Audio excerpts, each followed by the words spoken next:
to a Merciless Gaming Media Dungeons & Dragons podcast.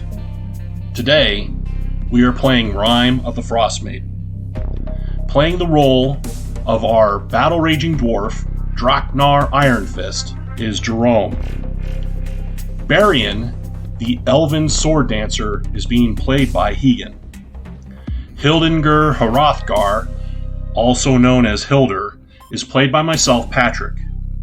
And our illustrious DM, playing the role of literally every other person and creature in this fantasy world, is Nick.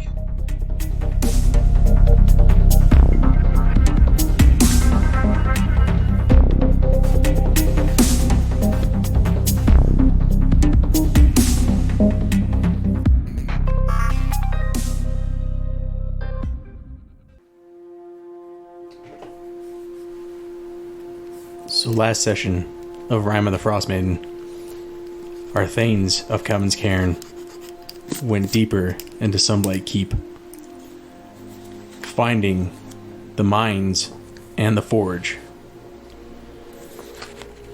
Skipping the mines, went straight into the forge.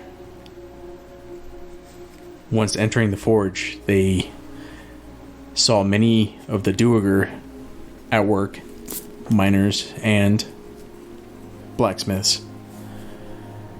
Entering the forge started in some sort of military fashion, attacking the Duergar from the doorway that they were, how do you term it? Guarding? They weren't really guarding it. They were more or less, you were in the doorway and you were basically making a choke point. Oh, yeah. The Duergar and the Brazilians heard the fighting, started making their way to the Thanes. But in the end, all the Duergar were perished. That's one way of putting it. After defeating all of the miners and blacksmiths, they made their way into what seemed to be the throne room, where Zarjanok and his elite guard, including with his son, decided to have a conversation. It was more like insults and threats. Zarjanok eventually asked the Thanes to go and defeat another Duergar clan leader, Grand Dalfa.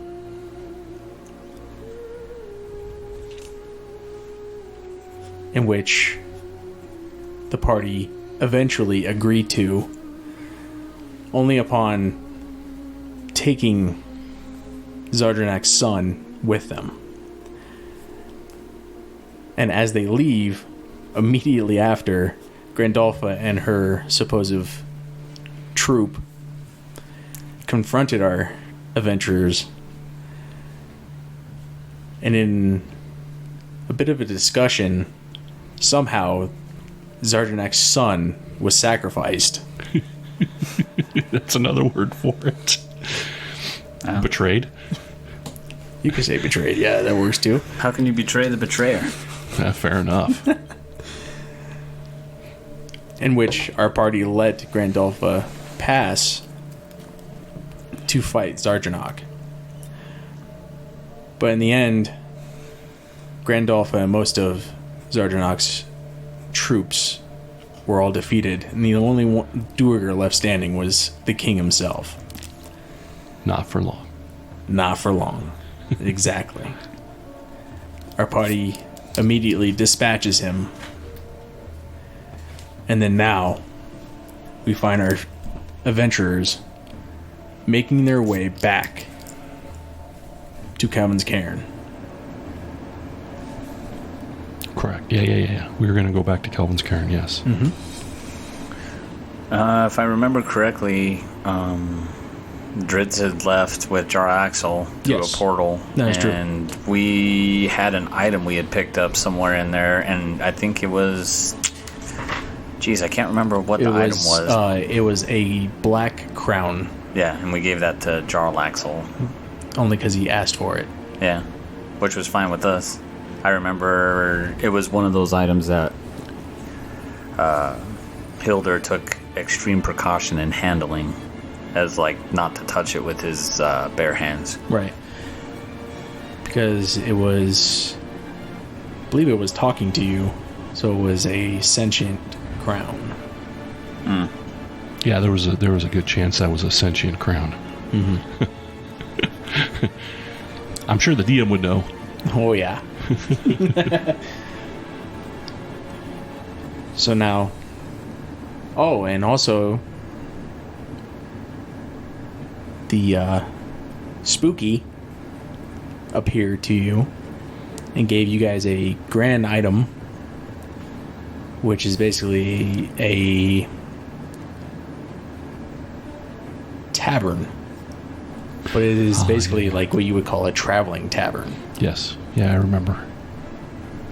And then after you guys spent the night, because the weather was so bad, had some good food from your great host, now it's up to you where you want to go. If you want to go back to Kelvin's Cairn, if you want to go to East Haven, or... Didn't your sword also get upgraded? Or Yeah. you found out more information about your dad as well, didn't you? Yeah, I got some more information about my dad. My sword has, for lack of a better term, leveled up and gotten some more bonus benefits to it. Oomph. Oomph, there's a good word. I think the plan was... Draknar, you correct me if I remember correctly. I know we were going to go to Kelvin's Cairn. I don't remember if we were going to swing through East Haven on the way. And if so, I don't remember why. The only reason why I think we would go through East Haven at all would be to explain to him that the Duergar threat had been dealt with, but I think that was the main reason we were going to Kelvin's Cairn, was to deliver that information. So I don't remember specifically us talking about going to East Haven on the way back to Kelvin's Cairn, to be honest. Yeah, I don't remember either. The only thing about East Haven that's on our radar, well, let me back that up, because radars don't exist. Wow. The only reason that East Haven is on the list of things to do or look at is we had been given, I don't even remember if it was on the sly, or we were told that something was going on, something nefarious. Mm-hmm. That was the old headman of East Haven. Right, he's no longer. He died in the dragon attack, the construct dragon attack. Was there anything about the captain? Nefarious about the captain as well? I don't even know if I have anything written down on that. Most of my notes are from the dealing with the Duergar. Yeah. I'm in the same boat. Yeah, I don't have anything on that. Our purpose of going back to Kelvin's Cairn is to give an update and let them know, at least from that direction. I don't know if we've completely dealt with the Duergar threat. I believe at the least we've done considerable damage. I think we're planning on letting them know too that there's a possible Chardillium. Oh yeah, because of the mine, there's an opportunity for the dwarves to send some number of their clan to take that outpost. Yeah, I think it was like a stronghold. Take over the mines for the Chardillion. Yeah. Yeah. That sounds good. Or true. Sounds true. And to mention that you guys actually have a whole bunch in a bag of holding. Yes, we do. We do. Yeah, because I think we were going to try and see if we can make some stuff. Mm-hmm. Well, that's what we're going to do. We're going to head to Kelvin's Cairn. That's Okay. the plan. So you're going to bypass D-Saving? I mean, unless we need to stop there for provisions, yeah. I don't think we were gone that long where we would go through that much of our provisions. No, you were not gone that long. Though, back to the captain, Spooky did tell you that she might actually have a bit of information for you. Well, on that note, then there's no reason not to stop, because it is kind of on the way. Yeah, I mean, that's fine. Okay. All right, well, that's what we'll do. We'll stop by East Havens and talk to the captain and see what kind of information they have for us. Okay. So the weather is clear, but in particular, the clouds seem to be very dark. So it might seem like it's daytime to you, but really it's like a little bit closer to like night. Twilight? You can say that, yeah. Okay. But you guys start making your way from your little campsite, which I believe was here. Down by the spine of the world. Mm-hmm. And then you start making your way up to East Haven. Trekking across the frozen tundra with our dog sleds. Yeah. Yeah. And your abomination. I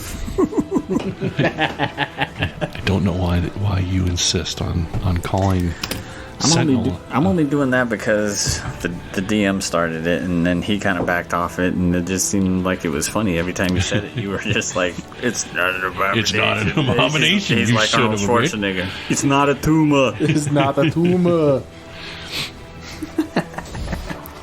Not only is he a construct, but he's quite helpful. Oh, I know. I know all about Shield Guardians, without the metagaming.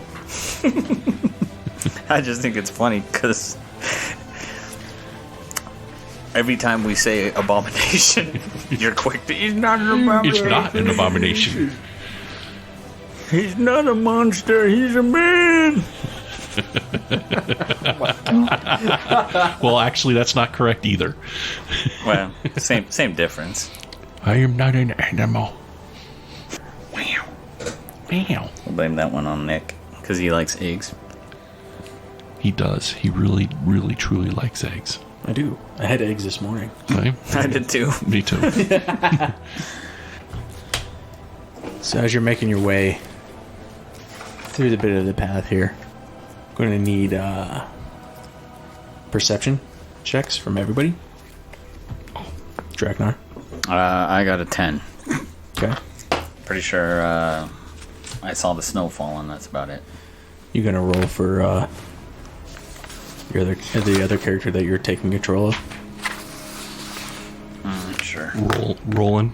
Roll? No, that's me. Baron. Burying. Beering. Yeah.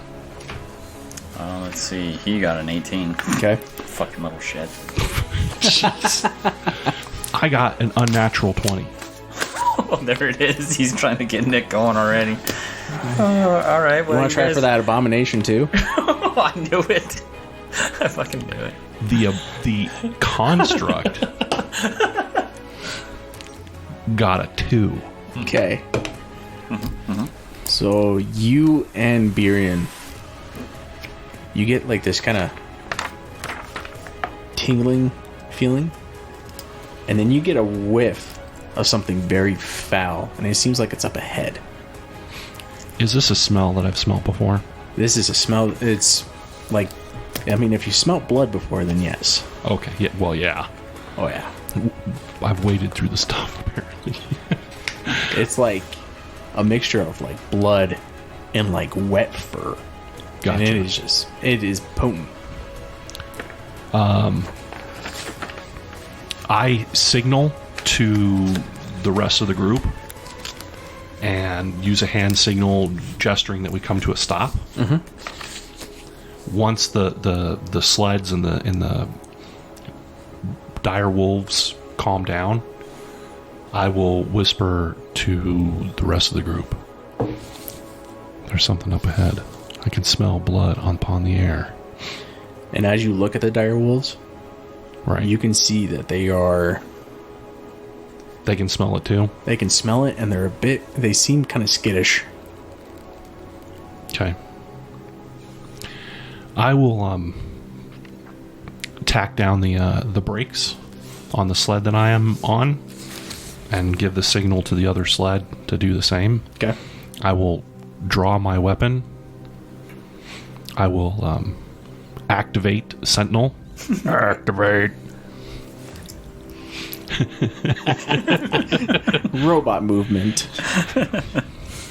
Yeah, when you say that, that's what you gotta do. You gotta be like, activate, and go like this.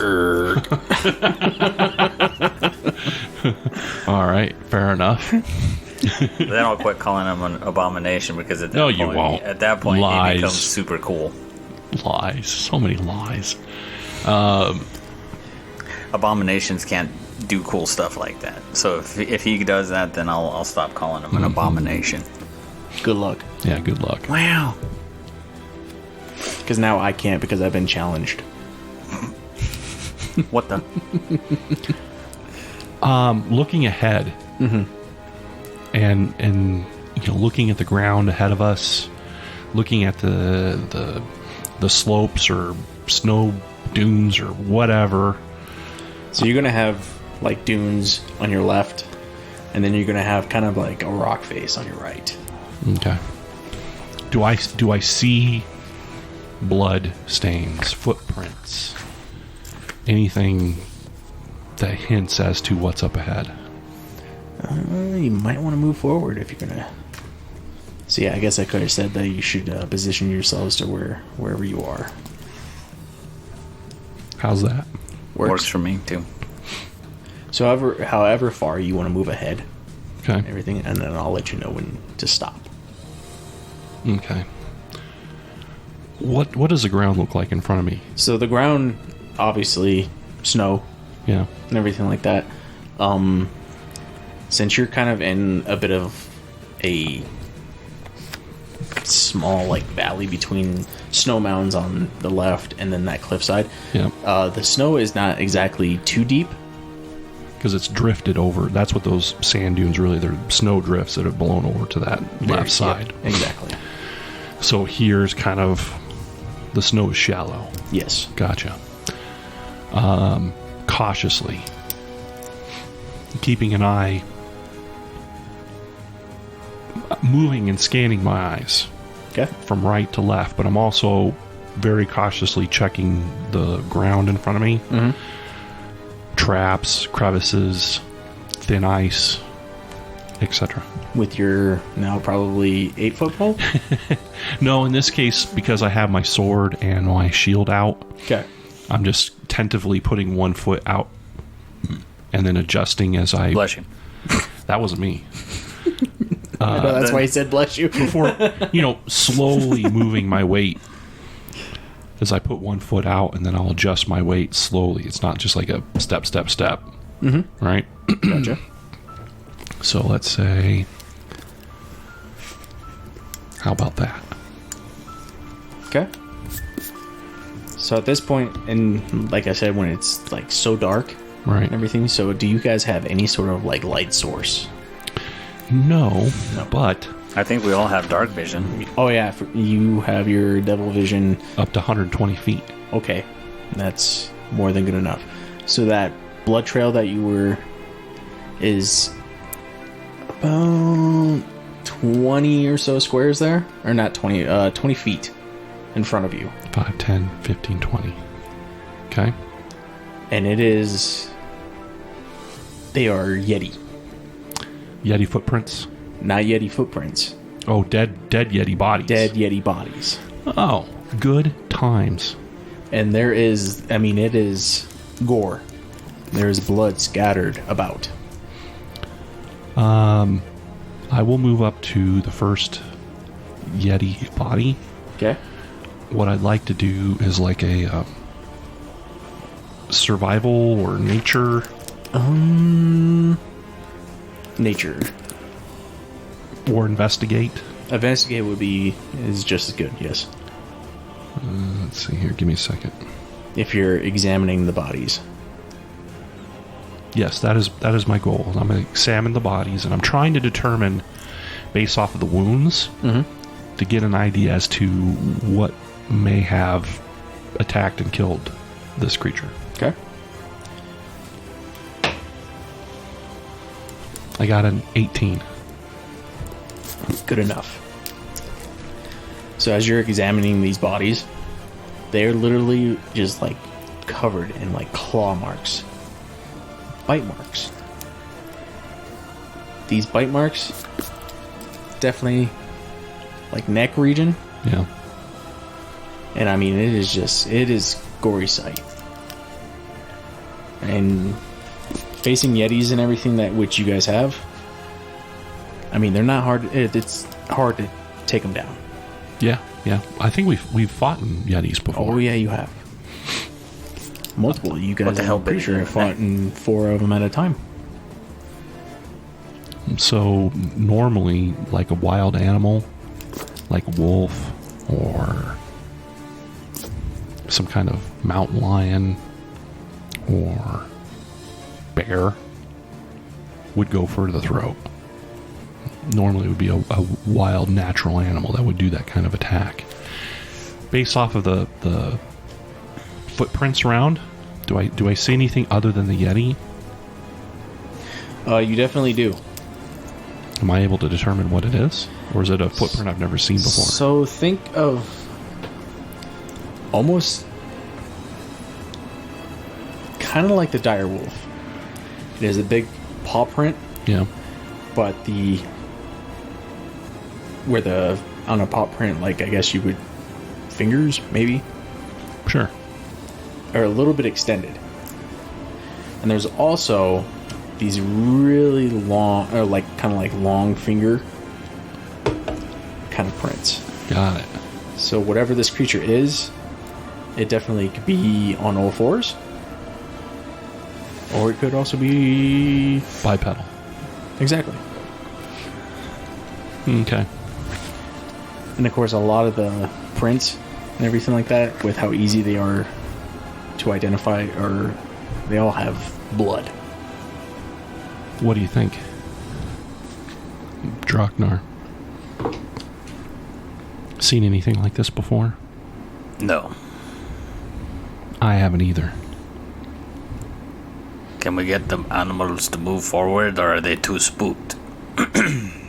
Well, if they're too spooked, we can find a way to go around. We will slowly back out of this area, back to the sleds. Okay. Oof. So you turn. No. You don't turn. No, we back out. You back out Yeah. with your eyes staying forward. Yes. Okay.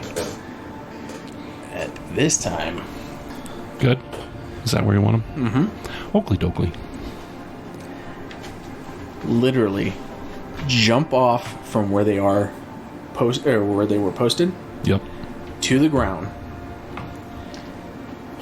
with your devil vision and everybody's night vision or dark vision.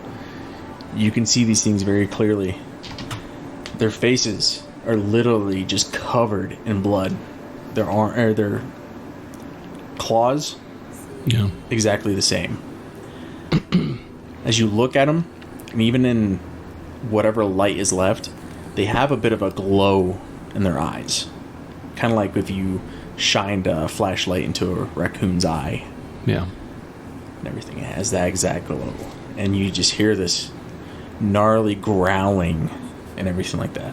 But what you can definitely, from your position and being able to see, you can see that these things are, they're gnolls. Got it. Super gnolls? They took down Yetis? Okay. But from their position, they're literally just kind of like interweaving with each other going back and forth and not keeping, and always keeping their eyes on you. Right. Got it. They're hunting us.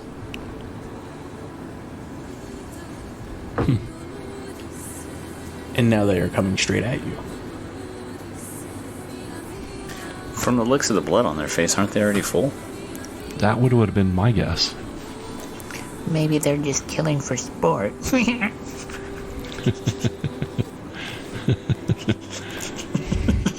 In that case, I'm going to need initiative. Wow. Okay, Draknar. 21. Okay, I'll put Buren down as the same. Hilder. 12.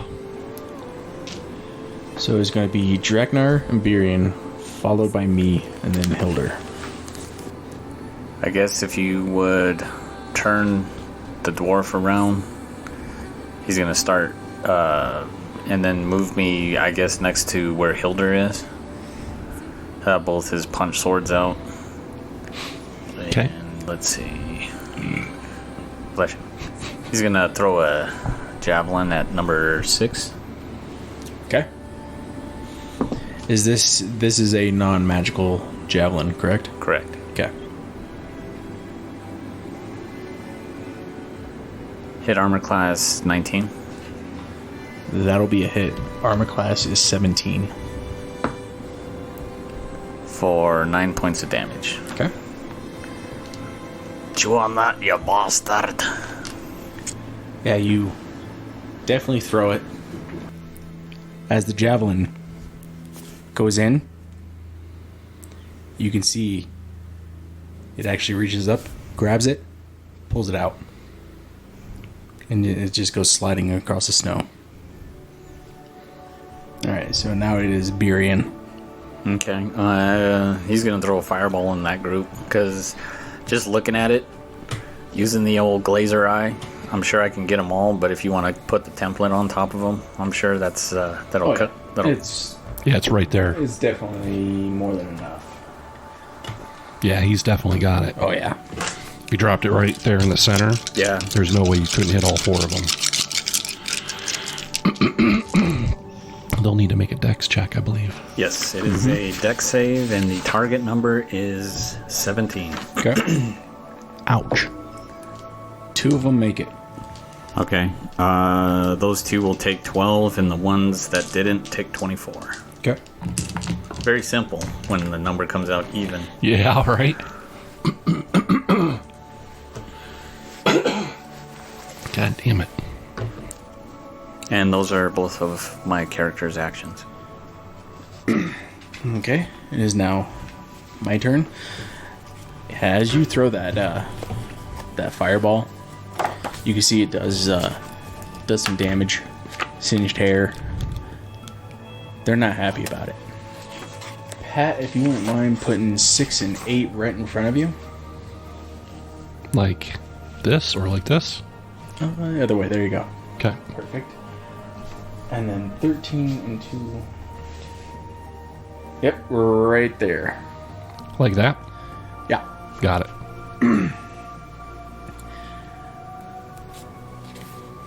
So based off of my fighting style, Yep. anybody who attacks Draknar is at disadvantage. Okay. Well, they do exactly that. And you got number 8 coming on you there, Draknar.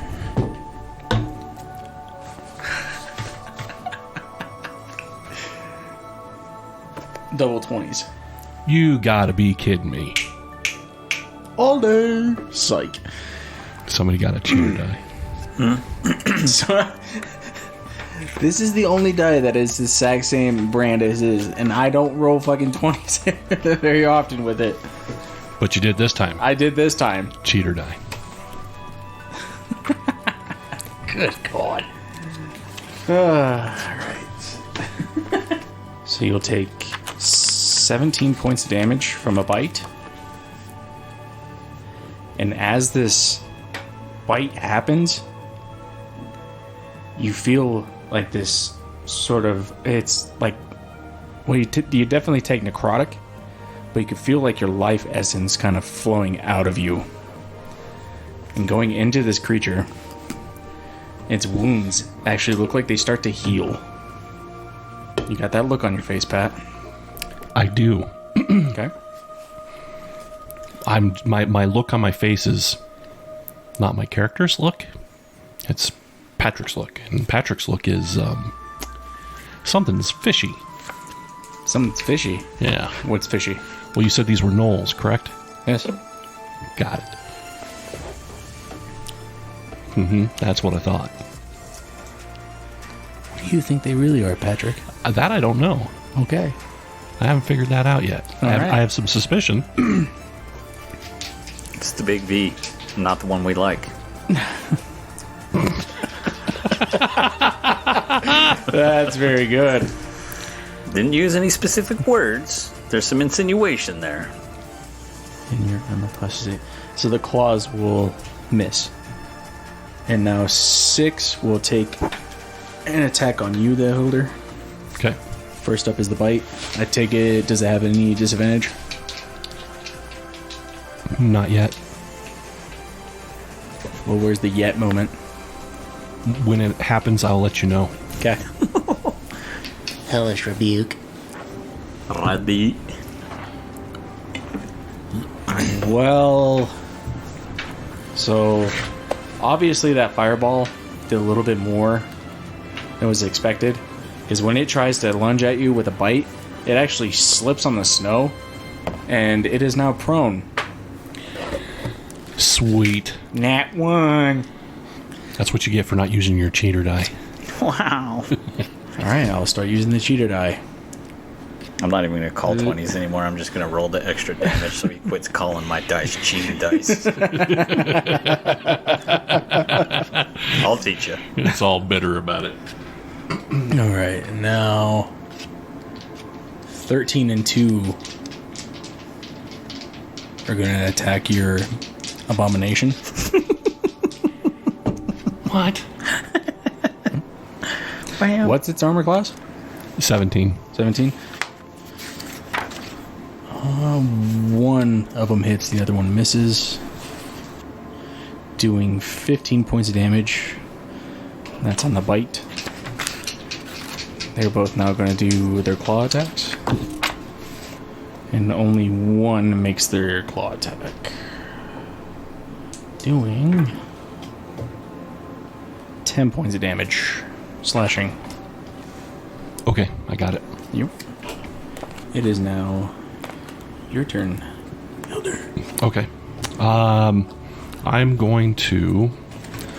Hilder's going to start swinging on number 6. Okay. I'm going to hit him with the Hex Blade.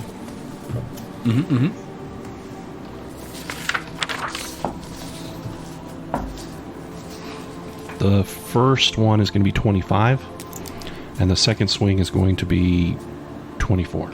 They both hit. And I'm pretty sure number 6 is the one that is also prone, so you do have advantage. Oh, yeah. All right, well, I hit him anyway. Okay. Do I need to separate out the damage? No, sir. Okay. The first swing is going to be 18 points of damage. Okay. And then the second one's going to be 22 points of damage. And with that magical sword and everything like that, you can definitely see it is slashing and it is doing damage. And all it is howling and pain. Most of that damage is lightning damage. Yes. Okay. Sentinel, that's the end of my turn. Sentinel, attack! Attack mode! There it is. And he missed it. Oh, And I noticed he was going to miss it. my bad. I guess it doesn't count if I witness it. Sentinel will try to punch this. It's going to be number 2. Okay. So the first swing is 22, and the second one is 13. So the first one hits, the second one doesn't. That's going to be 8 points of damage. And is any of this considered magical? Or is it just like your regular bludgeoning? This is regular bludgeoning. Okay. This is not magical. Okay. However, as on this turn, some of the damage that Sentinel has taken is regenerated. Okay. So you see this like magical green glowing light where damage has occurred to his body as the particles, the metal, the pieces that is Sentinel start to close up. Reform. Gotcha. I believe that is going to be the end of my turn. Alrighty. Draknar. With the 2 punch blades, I'll start working at the one in front of me that bit me. Number 8. I believe so. Okay. Hit armor class 23. That is definitely a hit. And these weapons do bonus cold damage. They are magical. Mm-hmm. Do you need me to separate the cold damage? No, sir. So 7, 8, 13 plus 6 is 20. Or sorry, 19. Okay. And the second attack is armor class 17. Right on the money.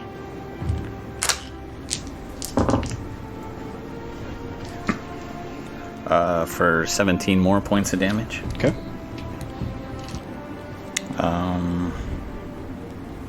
Barian will draw his rapier. Okay. Actually, he's got that double sword now. What was that called again?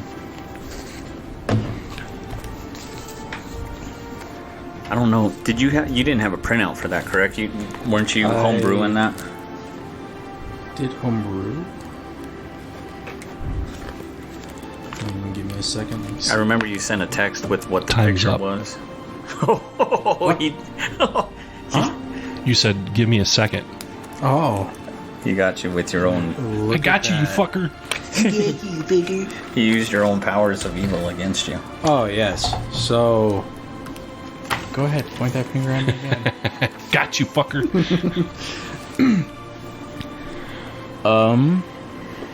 So he didn't have it written down or anything? If I remember correctly, you had sent a text out of what the picture looked like, but I don't think you actually. I don't think we broke down what exactly it did. To be honest, what was it called? Well, in light of finding out that Ravenwing is necrotic, he will instead draw the rapier. Okay.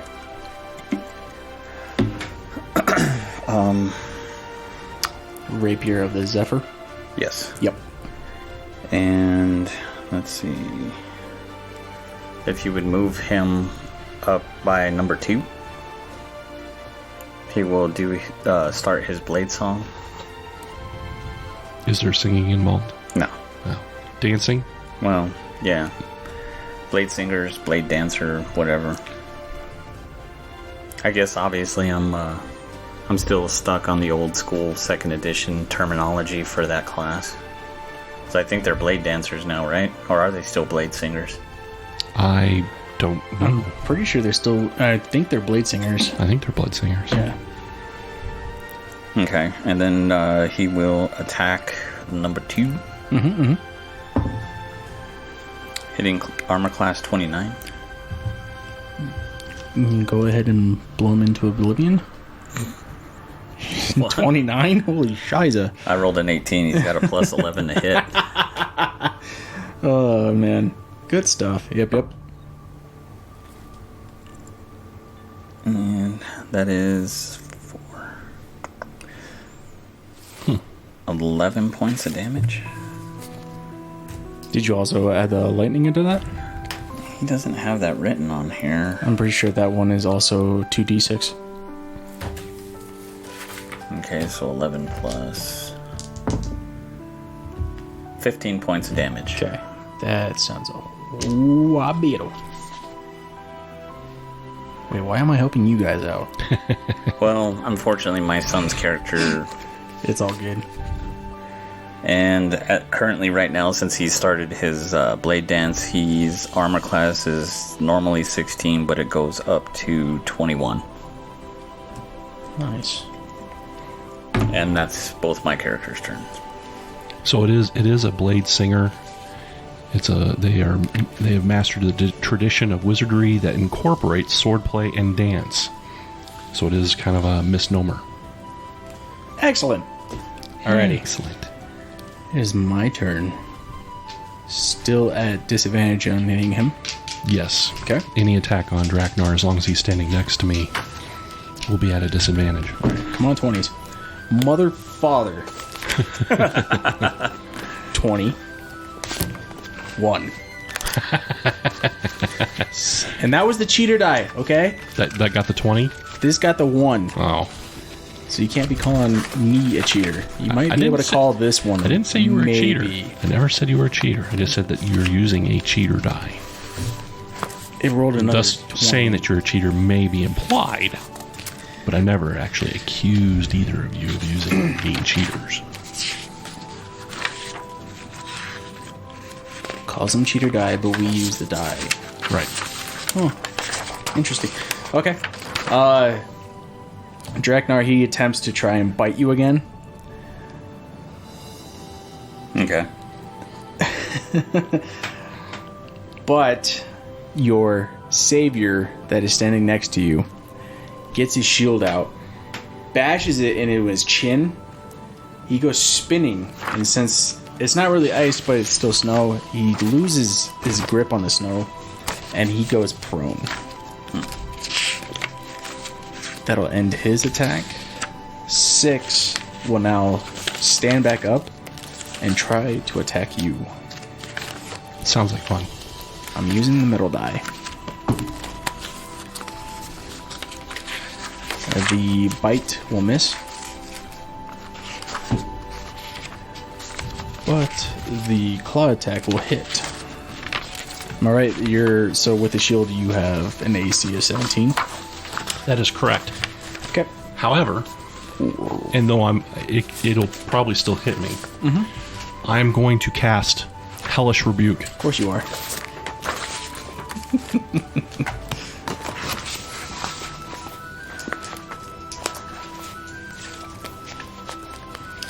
It will need to make a dex save. Beating 14.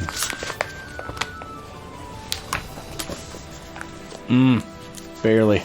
You barely made it. Darn. So as it It hits... didn't make it. Oh, it didn't make it. No, I got a 13.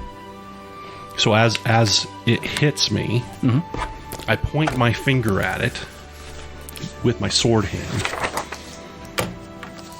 and I call upon the power of Talos to help me rebuke my enemy.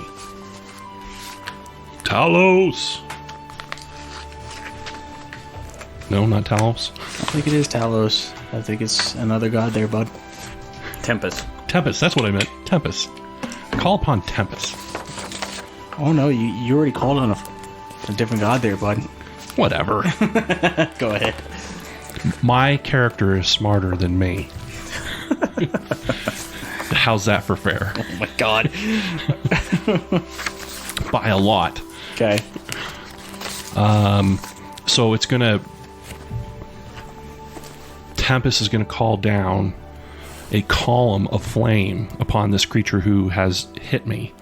And it's going to take 8 points of hellish flame damage. Okay. Okay, and it still does damage to you, right? That is, I believe, correct. Okay.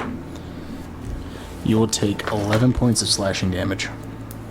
So as I also take this damage, a magical field appears in the area as where the wound is,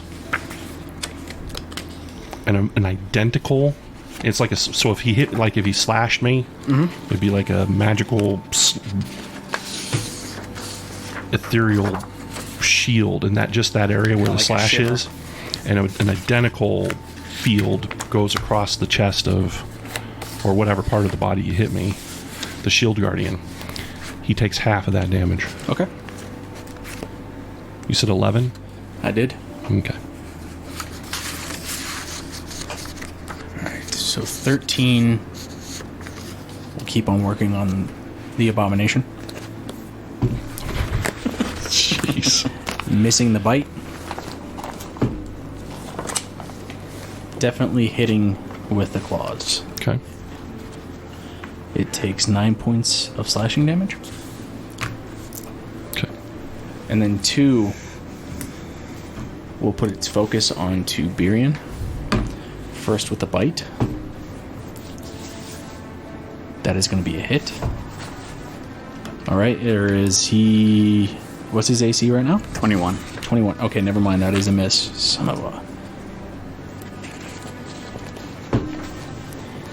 And the claws are going to be a miss. Amazing. Amazing. Alright, Hilder, it is your turn. I'm going to spend a a superior die. Okay. I'm going to do a sweeping attack. And that's going to be on 6 and 13. So what that allow me to do is first we'll work on 6. Man. Unfortunately, I think I got a 13, so I think it's going to be a miss. That is going to be a miss. Oops. I believe that also wastes that superiority die. Oops. I'm going to do my second attack and spend another superior die. Okay. Nat 20, buddy, on my cheater die. Boom. What? And that is going to be on... That's 13. on 6. Oh, it's on 6? Yeah. Okay. So the sweeping attack is after I hit 6. It sweeps through and hits the second person. Okay. So for 6, it's going to be 32 points of damage. Make it merciless. As I'm swinging through, and the blade is giving off that crackling lightning, it's like a hot knife through butter, and I bring it basically from the top of his shoulder on one side down through to the hip on the other side. Okay. And it's blasting out lightning, not cauterizing, but doing the opposite. It's like shredding and ripping flesh away from the blade as it cuts through, just tearing him apart. And as I continue down in that swing, I actually hit the other creature in its thigh for a whopping 1 point of damage. Okay. During that, so those are both of my attacks. During that attack, Sentinel is again regenerating. And you hear him go, attack. He's doing it one-handed. Just give this gesture. You're the ones who asked me to do it. This gesture. He's doing this. He goes like this. Attack. And in this case, Is that better? Is this better? Yeah. Attack. That's how you got to do it, man. Trying to give him the old fisty-roo. So, the first hit Abomination's Kiki. What the? is a 24, and the second one is a 22. Okay, they both hit. The first swing is going to do 6 points damage, Okay. and the second one is going to do 11 points of damage. Okay. Is it one of those? Pretty much. I had a feeling. All right. Well, I will change his tactic the next round, but that does end my turn. Okay. We come back to you, Draknar. Okay. Is number 8 still up? I can't see because of the... 8 is Yes, 8 is up. still. Okay. He has only taken down number 6. Gotcha. All right. I will Do work, son. commence my attack on number 8. Or I should say continue. Yep. Hit armor class 21. That is definitely a hit.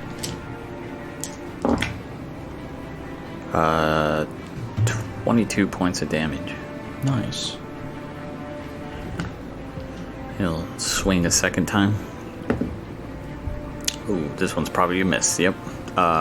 Hit armor class 12. That is a miss. And let's see. Barian will attack the one in front of him. All right, number 2. Crap. I believe he missed too. Uh-oh. Armor class 14. Yes, sir. That is a miss. That's our turn. Okay. So it comes back to me.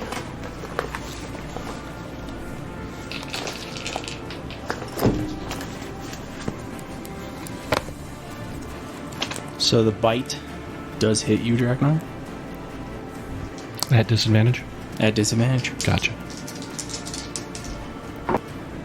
And then it is going to attempt to hit you with its claws. That one is going to be a miss. Ooh, I thought that was a 1. It's a 7.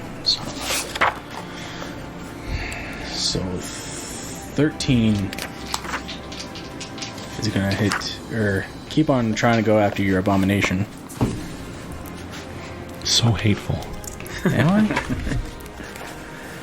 Misses with the bite, tries with the claws. You asked. With the claws. Shouldn't have said that. Shouldn't have provoked you. Cannot grab these freaking D4 away from me. That D4 kicking your ass. It is. There. Son of a... I think next time I'm just going to shake the whole tray.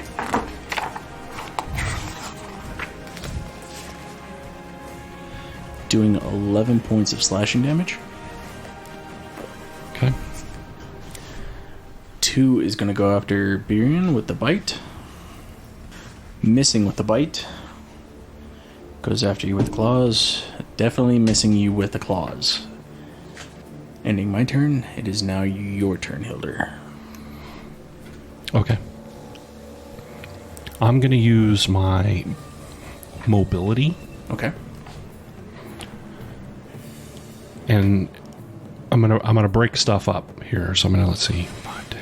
I'm gonna swing once on 8. That's going to be a 27 to hit. Yeah.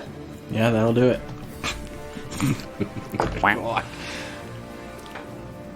It's going to be 12 points of damage. Okay. And so with mobility, I have the ability to move after I do a melee attack without provoking an attack of opportunity. And I'm going to move around to the back side of 8, Okay. thus flanking him, giving both Draknar and myself an attack of advantage on our attacks. Yep. So second attack. What the? Bless you. Thank you. That's a nat 20.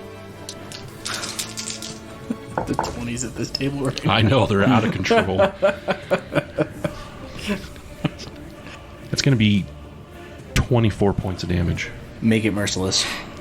So as I'm running around him, I'm literally just holding out the sword because I jab it into his side, like right near the liver. And then I just, as I'm running, sliding it through all the way back to his spine, where it catches. And then as I'm trying to rip it out, you can hear his spine snap. Snap. Give me a second here. That's 5, 10, 15, 20, 25, 30, 35, 40. So I continue through with my movement until I'm now behind 13, Okay. which now will give him advantage because now 13 is flanked. And what Sentinel actually is going to do is he is going to grapple 13. Okay. Grapple. You almost got it, man. I don't know what this It's is, though. supposed to be at the same time they're grapple. Well, he's doing this. He's going. Oh, it's supposed to be like this or something? No, it's supposed to be like this. Jeez. So many His mouth rules. has to So be many pausing. rules. He hits the target Okay. with a 21, That's a hit. thus grappling 13 in like a Grappling. a bear Well, hug. that's a contested strength roll, isn't it? It will be when he tries to get out of it. Okay. And so currently he is restrained. Okay. Okay? Yep. And that will end my turn. Okay. Well, with that, we go back to you, Draknar. I guess I will move to 13 as well. I'll just straight line over. Okay. You do have advantage. Hit armor class 24. That's a hit. 23 points of damage. Right on. Right on, right on, right on. Did your buddy grapple him then? Or he was going to? No, he's currently grappled. Ah. Actually, Mr. DM, if you wouldn't mind, I believe the target is currently restrained, and I don't remember what the benefits are to that. Try to pull it up here and see if I can. Let's see. Restrained. The creature's movement speed becomes 0, and it can't benefit from any bonuses to its speed. Attack rolls against creature have advantage, and the creature's attack rolls have disadvantage. There you go. All right. So you already had advantage to hit it, so the grappling doesn't do any good, but now it is at a disadvantage to try to hit anything. Second attack hits armor class 22. Yeah. Somebody sending out text messages again? What the hell? 18 points of damage. It's that Jerome. He's out of control. Just showing you how it's done, man. I found a 15-second clip. Watch it later. Jeez. Oh my god. 15 seconds. I made it the short one. I'm killing You me, made son. it the short one. Killing me, Well, son. thanks for making it the short one. Alright, so now it is going to be Birion. And since this isn't my normal character, since I'm playing it for Hegan, I have been doing one thing incorrect, and that is he does get, at his level of Blade Singer, he does get 2 attacks around. Oh, okay. They could both be melee attacks, or he could opt to do 1 melee attack and 1 cantrip. Okay. I will remember that. So, with that being said, he will continue his attack on number 2 Okay. and tell him who number 2 works for. Hit armor class 29. Oh my god. Yeah?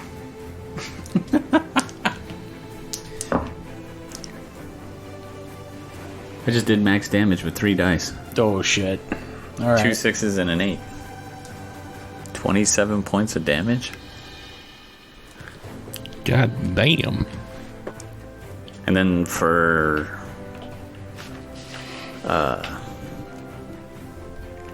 theatrical effect, he'll put his hand up and launch a firebolt point blank range into its face. Okay. Nice. So he's like Is that stab. a called shot? He's like stab, and then he's like with the other hand. Hit armor class. Let's see. Spell attack is +9, +13 is 22. Okay.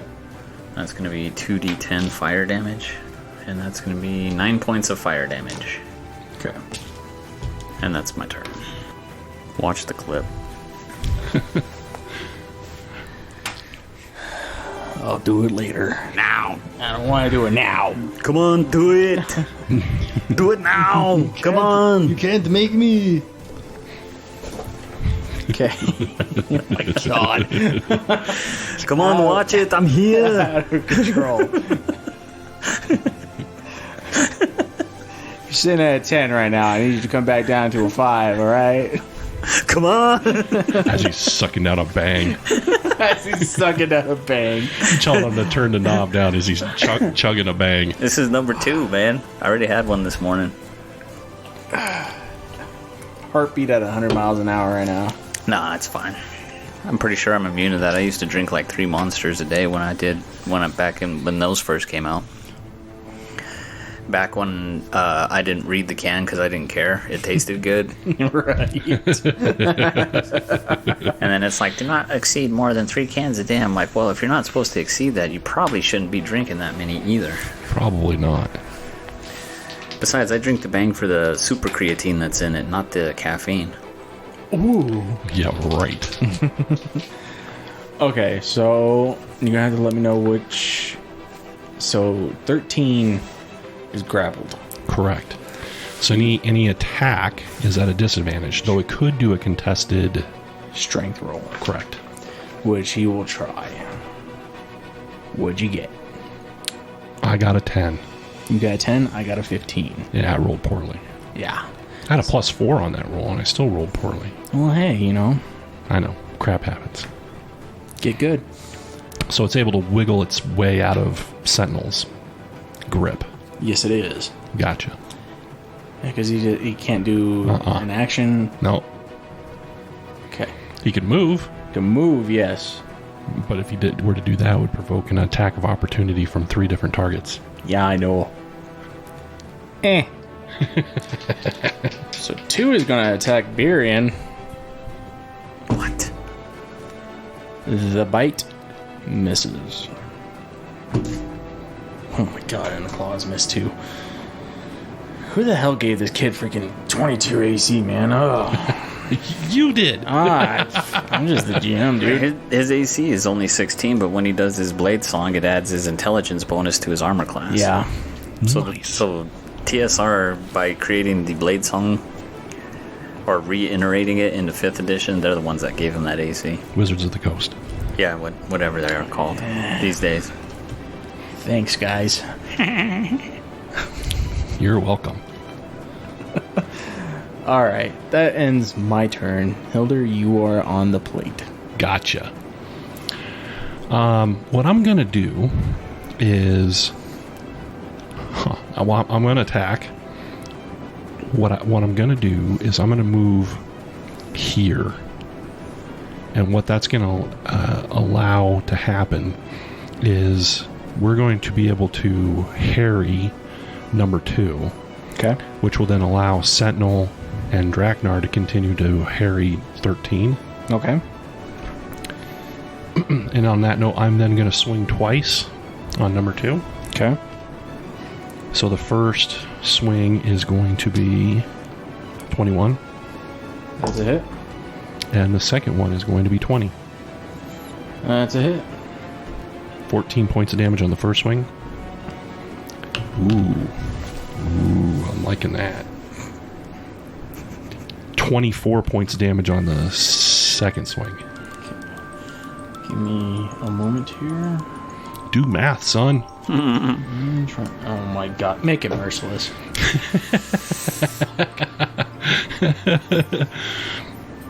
As I come back behind number 2, I just decapitate him.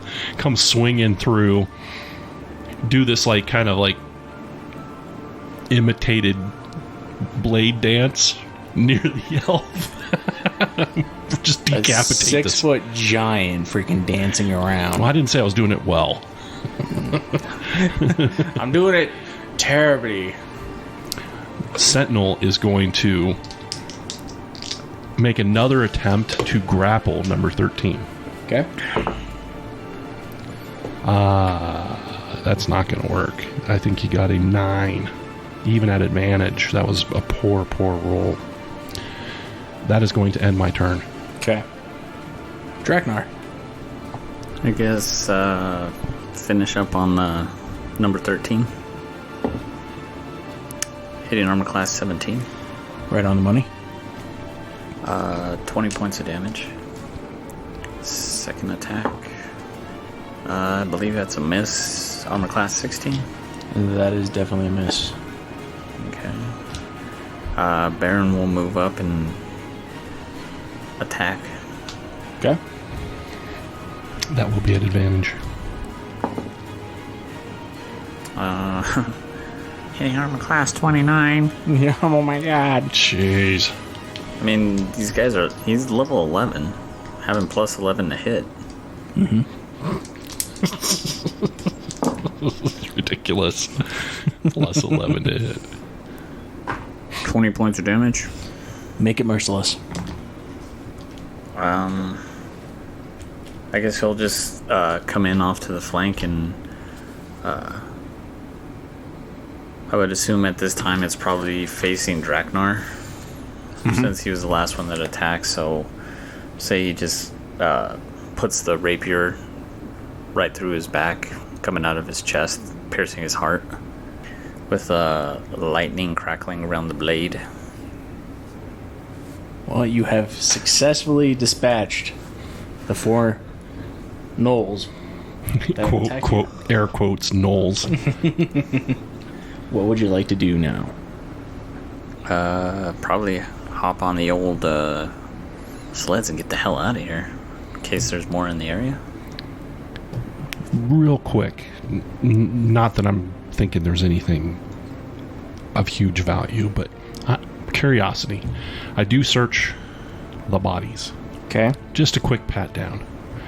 I'm not like digging into their crevices or anything. Full body cavity search? Is that what Exactly, you're we're not looking doing for here? Okay. Well, they do not wear any clothing at all. They are literally just fur. Really? Yep. When we were getting bit by these things and we were getting hit by the necrotic, was it like just some kind of astral, ethereal life drain, or were they actually sucking blood? So when you saw this one bite Draknar, Yeah. it was definitely sucking blood. I checked the fangs. You check the fangs. They're abnormally large even for a gnoll. And very pointy. Yeah. Especially his canines. Canins. I'm gonna start a fire. Okay? So you take the moment to start a fire. Yep. Alright. You successfully do that with your flint and steel or stone, what have you. And dispose of the bodies that way. You successfully dispose of the bodies through fire. My thought process being that if this is what I think it is, they are contaminated, in a sense. A curse, a disease, something like that, something of that nature. Okay. And so, normally, when you run into something of this nature, like a disease or a curse of this type, I would believe my people would dispose of the bodies through fire. Makes sense. And then we'll get on the sleds and head out. Okay. The sleets. Your dire wolves seem to be a lot more calm. Back to their usual selves. Ferocious. Well, they're not really ferocious towards you. They I would be know. ferocious towards anything that they don't know. I know, they're good puppies. What the?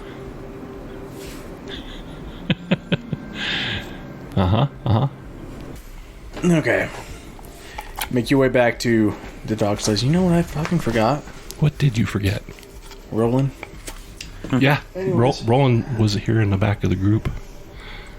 I figured he was just guarding our back.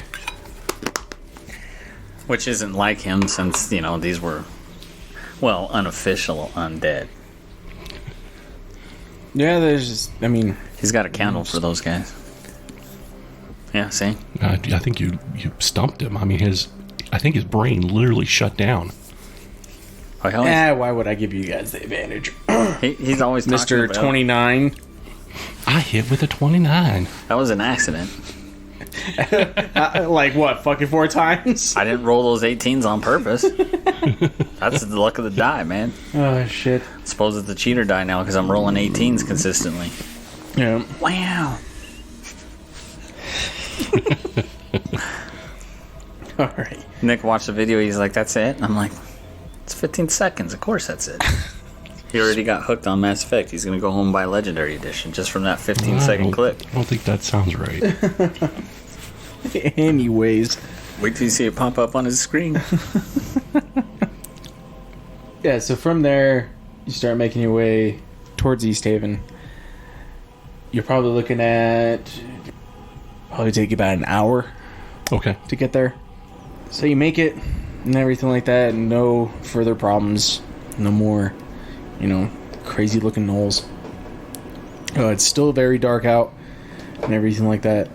But you make it there and it's just like the town isn't in an uproar. But there's literally just like a group of people outside of the town hall. Yeah. They do not seem happy. Robber. Pretty much. Got it. Not today's protesting, where they're going around destroying shit because half East Haven's already fucking destroyed. From a dragon attack. From a dragon attack, yes. But there are guards literally posted out in front of the town hall. What would you like to do? Draknar, friends, I suggest we head to the stables, put up the dogs for a short rest, and maybe go investigate and see what's going on at the town hall. Alright, that sounds good to me. So, your typical, you guys have stabled here before. Little girl Yes, running the stable. Ah, you're back. What up, short stuff? What? So, the going rate. Could you remind me? It's been a rough day. 2 silver. Yeah, no problem. Gold piece. Yeah, just give her a gold piece. Oh my god. I should really start out with you guys. She starts getting to work and everything like that, putting the direwolves into the stable. Make sure you keep them well fed for your own safety. And at this point, since you guys have been back so many times and everything and kenneled with this little girl, she's not afraid of them anymore. That's good. They can smell fear. Makes them hungry. Yeah, the puppies will do that. Yes. The bow wows.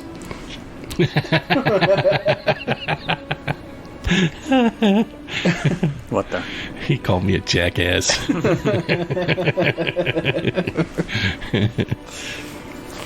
But yeah, as you guys are like unpacking your stuff and everything like that and starting to make your way over already, she's already got like the food out for them and getting everything all settled.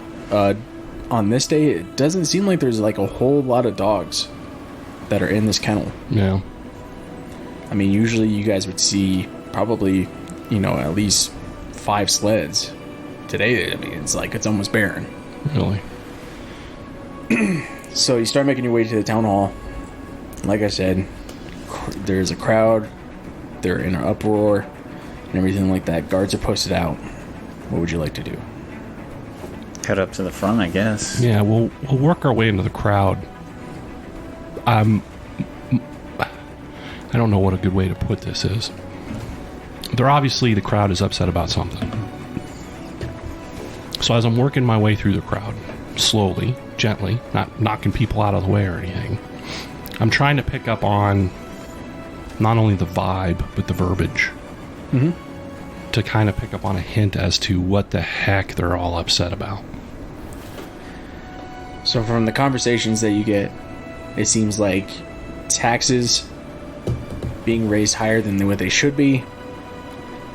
There is definitely something going on with the departed and funeral sort of ordeal. So like when people die, the funeral rites? Yes. There's something funky with that? Okay. All right, I'm following. Another one is, like, what are they going to do with their homes? They need the materials to build or rebuild. And then, of course, like just businesses being rebuilt, Reopening. and and reopening. Right. And where are they going to get the product to reopen? Right? I'm guessing. I guess. Because, I mean, the only source of trees that you guys know of are going to be, like, around Lonelywood and, like, Goodmead. And then, of course, they would have to go... all the way down to the spine of the world. further south. Right. It's a pain. But as you start making your way through the crowd, the guards would definitely notice you. 6 foot... whatever... 9... 6'6", but alright. But they immediately start waving you over. Come on, here to help you. I will make my way there, but I know that the dwarf and some of the other members of my party are not as tall as I, and are probably not able to see through the crowd, so I will. People are getting out of his way. Well, that's true. He is You don't a want to be walking. swiped by spiky armor over here. Yeah, that's fair enough. That's right. Make a hole. Clear it on out unless you want to become impaled. I'll lead the charge, but yes, I'll. For your safety, please make a hole. Thank you. That's right. Bugger off. Bugger off. Oi, oi, oi, oi. Oi.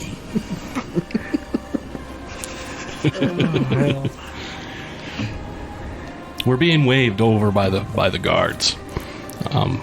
Just follow me. Okay. Another guard comes up. You guys do not recognize him, but he's definitely wearing different armor from the rest of the guards. Everything. He does not. He has the East Haven crest. Yeah. Everything, but it's just that his armor looks different. Okay. And he approaches you.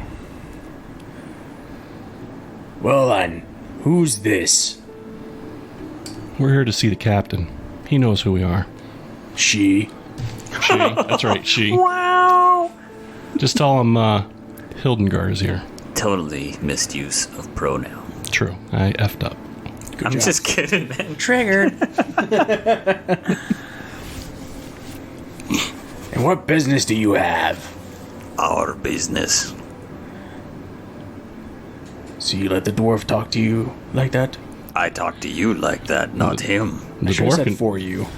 the dwarf can talk however he wants to. I would recommend listening. We're the reason there's no dragon construct destroying the rest of East Haven. I think you could show a little more manners there, lad. Get used to our faces. You'll be seeing a lot of them. Sir, they're the Thanes of Commons Cairn. Oh. Right then. Come along. Recognize.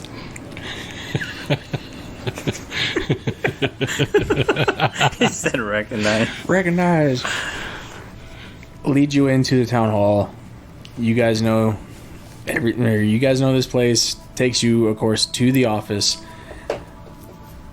The door is open. The captain is literally like rummaging through papers and everything like that, and just has a very not angry, but very worried look upon her. She does not notice you guys yet.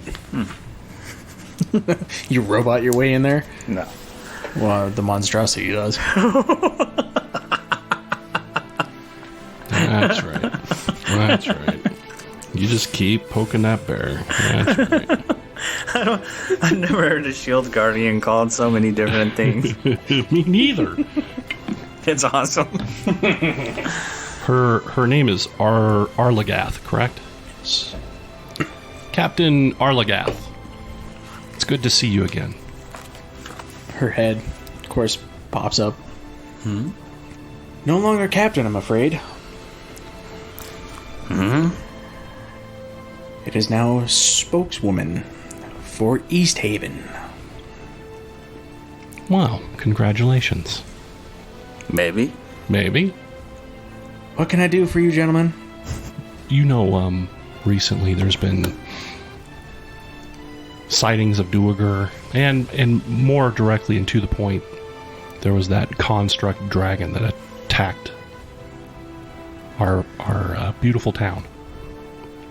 Well, we were able to track down the source of those issues and believe we have good news for you. That we've definitely put a dent in the enemy, if not hampering them for quite some time.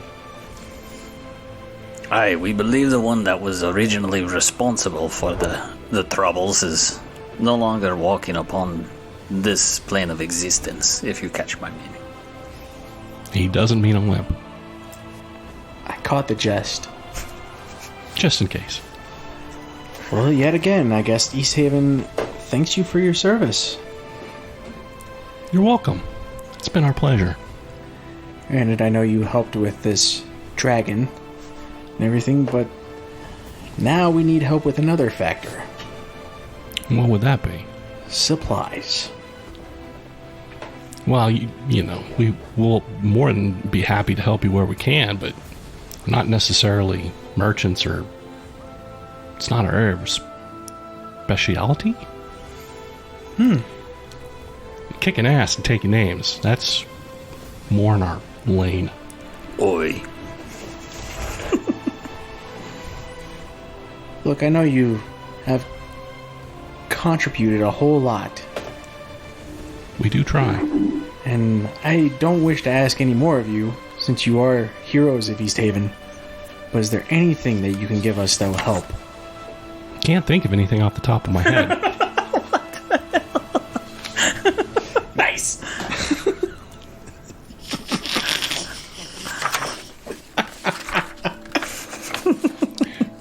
But, you know, if we come across anything that we find, or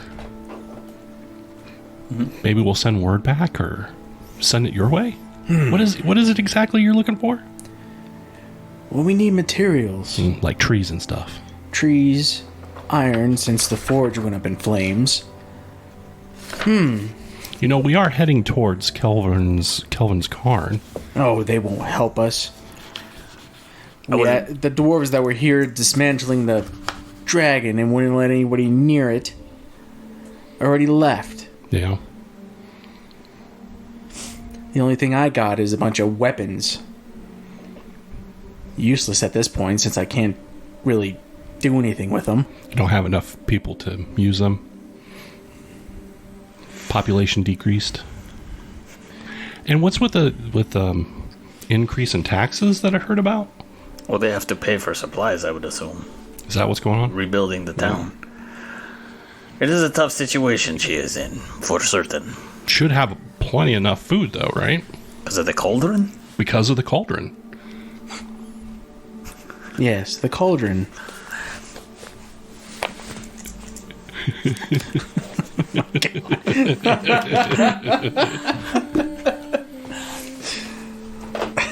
Is that going to become a thing now? Apparently. Oh, shit. I guess. I don't know. It's pretty funny. It is pretty funny. I would know, but he doesn't want to watch that 15-second video. I did watch the 15 It's seconds. legit. Did you do it with sound so you can hear him talk? Yes, I did it with sound so I could hear him talk. Jeez. Food isn't the issue. It's just the materials. Sure. But you said you went and dealt with the Duergar. That is correct. We did. And did they have a fortress of some sort? They call it more like an outpost. We were going to talk to the dwarves at Kelvin Cairn about it, and it's of dwarven make, so there might be some opportunities there. What was the location of it? It's in the spine of the world. A very safe place. I don't know if I'd just call it safe, but I was being facetious. yes. Actually, I don't think dwarves use those words, but never mind. Okay. There's not a lot of material there that would be of any help to East Haven. No wood to speak of. And it's not large enough to house all the people of East Haven. Just there might be a mining opportunity there. The only people who would be able to make real true use of this location would be the dwarves. Oh, yes. Leave everything to the dwarves. I would expect this of him, but not of you. I am the one who donated the cauldron to East Haven, and I only have East Haven's best interest at heart. At a time where I was knee-deep in almost infiltrating the keep when I found out that the town was being attacked by the dragon, I dropped everything and came to its aid. That is true. And I understand you're under a bunch of pressure right now, but your demeanor towards us has changed quite dramatically, considering the help that we could possibly offer. Yeah, like I said, if there's something that we come across that I think that would be of true benefit and help to East Haven, I would be more than happy to do that. And why not a stronghold? I just don't think it fits your needs. But it will fit the dwarf's needs. It is of dwarven construction. There is a potential there for dwarven mining. Nobody here in this town knows how to mine like the dwarves do. Benefiting the dwarves. Again, the dwarves would know how to utilize it.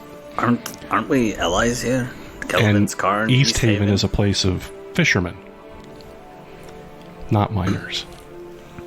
Why don't you give us some time? We'll go to Kelvin's Cairn and we'll see what kind of aid we can drum up. You did not have the ambassadors that you have now.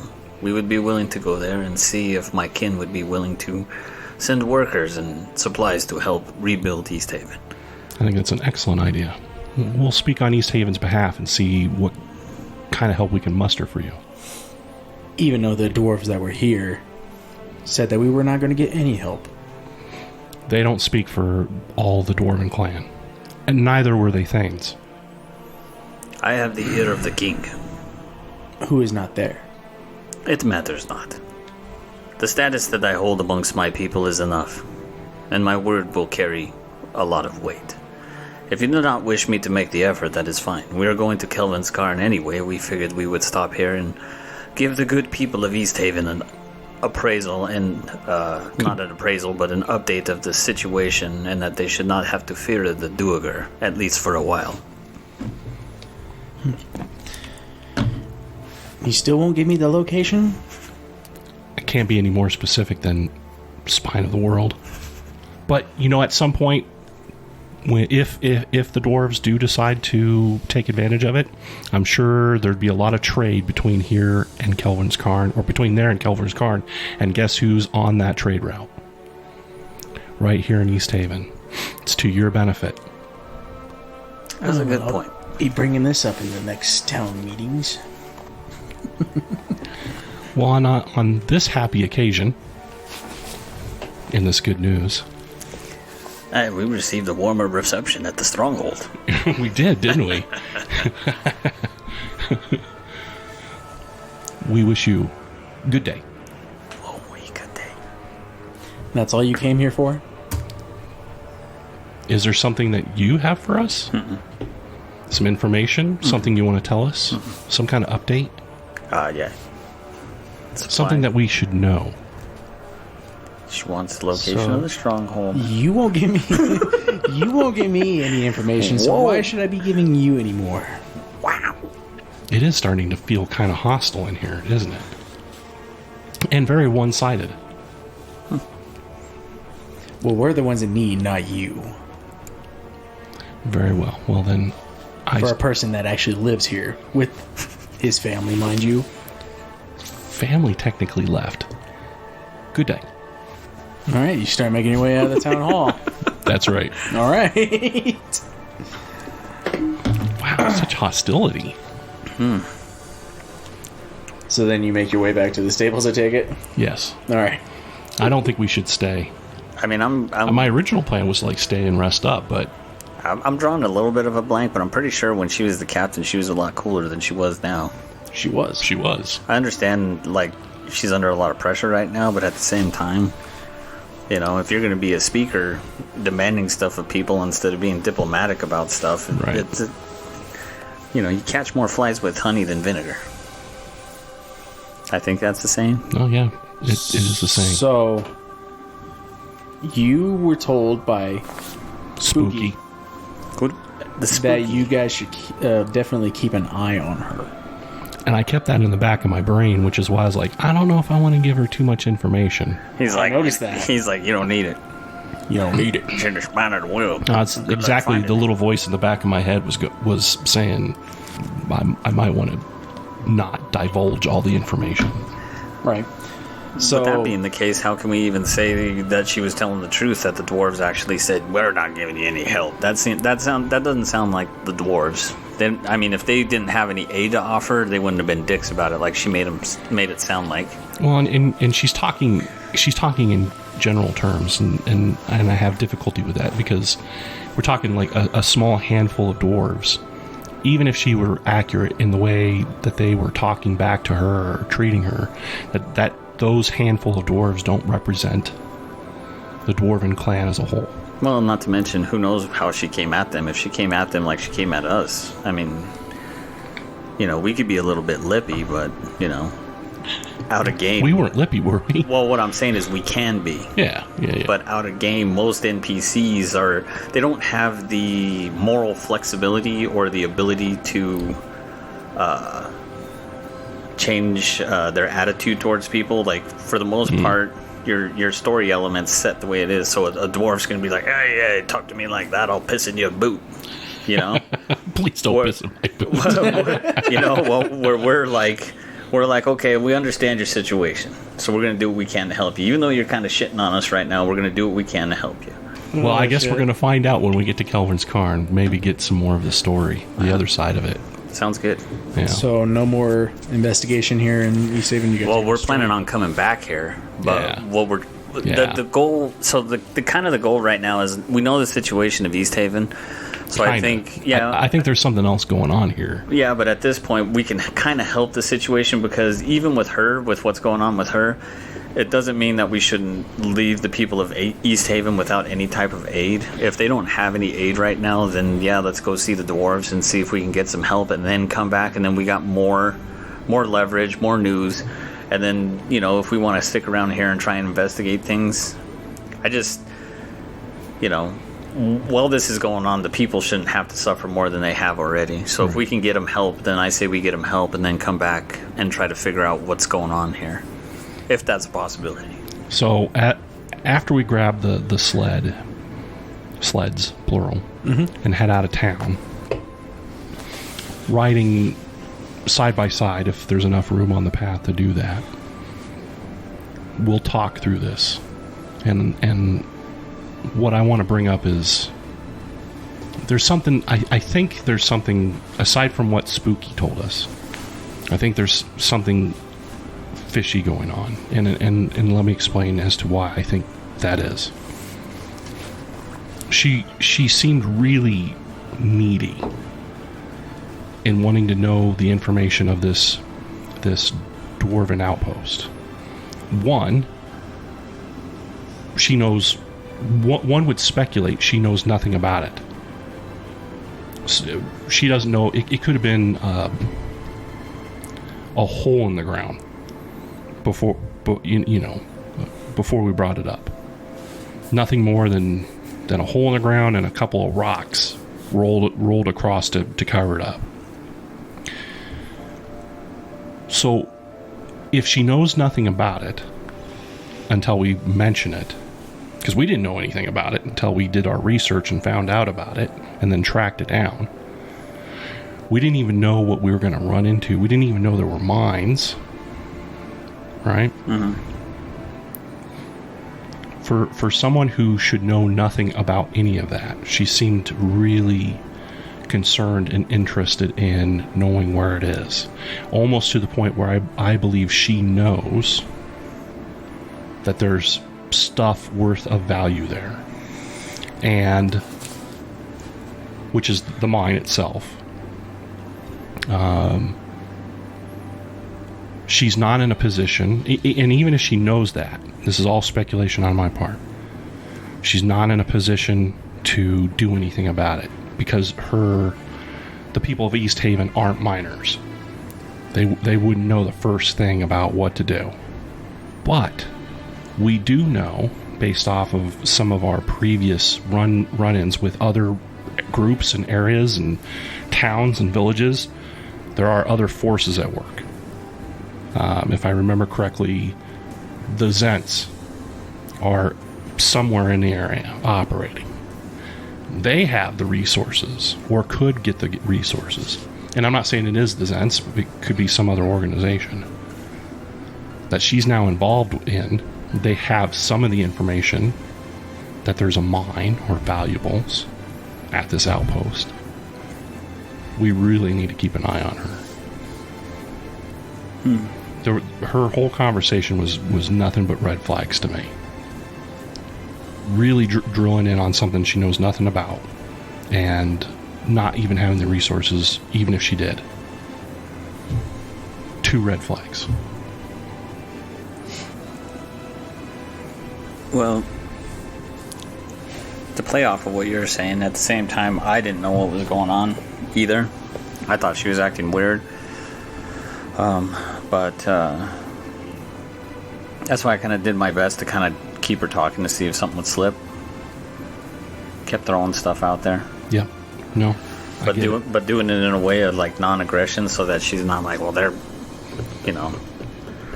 on to me or whatever. Just hey, we're doing what we can. We'll be back. Don't worry. And this new person, I'm assuming this guy that came at us when we were trying to get into the town hall was the new captain of the guards. Yeah, so I'm glad you brought that up, because that's another red flag, right? We don't know. I've lived in East Haven. And he didn't know who we were. And I didn't know who he was. And he's not even necessarily wearing the East Haven armor. Mr. DM. Mm-hmm. Have we seen armor like that before? You have. Where? I'm pretty sure it was in a place called... Here it comes. Targos. Where? Targos. Hold on, I need to go through my notes. Where a particular... Hellspawn? Hellspawn. Remind me, Hellspawn. Tiefling. Yeah. That was a member of the Zents. Uh-huh. And it was also the speaker's captain. Didn't we kill them? No. They killed each other. One of them managed to smash the other one's head somehow. Good cover up. That's right. You're absolutely right. They killed each other. That's correct. I forgot. Yeah, one of them actually managed to crush the other one's head in with a boot. While the other one was killing the other one. Exactly. Yes, got it. Yeah. They turned on each other. Yeah, they turned on each other. It's crazy. Yeah, it's a mad world. I'm so glad that you're keeping your stories straight. Jesus. Okay. Hey, who was it that came up? That was Roland that came up with it. So the DM's NPC is the one that came up with that cover-up, so... I don't know what you're talking about. I don't know anything about a cover-up. Roland is like back there. Hey, he's a candle maker. Right. Very strange, right? Yeah, all kinds of red flags there, too. Candle maker. That was a profession back in the day. Yes, it was. For a sneaky type of person. I'm just a candle maker. Alright, so now we're... So, but what didn't... One of some sort of conspiracy. So, wasn't the speaker and the tiefling, though, involved with the Zents? Mm-hmm. Yes. All right. So it is the Zents. They got control of your town. Well, that's even more reason to go talk to Kelvin's Cairn. Mm-hmm. And with that realization... Bless you. Not to be cruel to the dire wolves, but try to get a little more oomph out of them. Okay. You do so. And fortunately for you guys, the weather... Go, puppy, go! Weather is still good. That's good. Perfect. It's good traveling weather.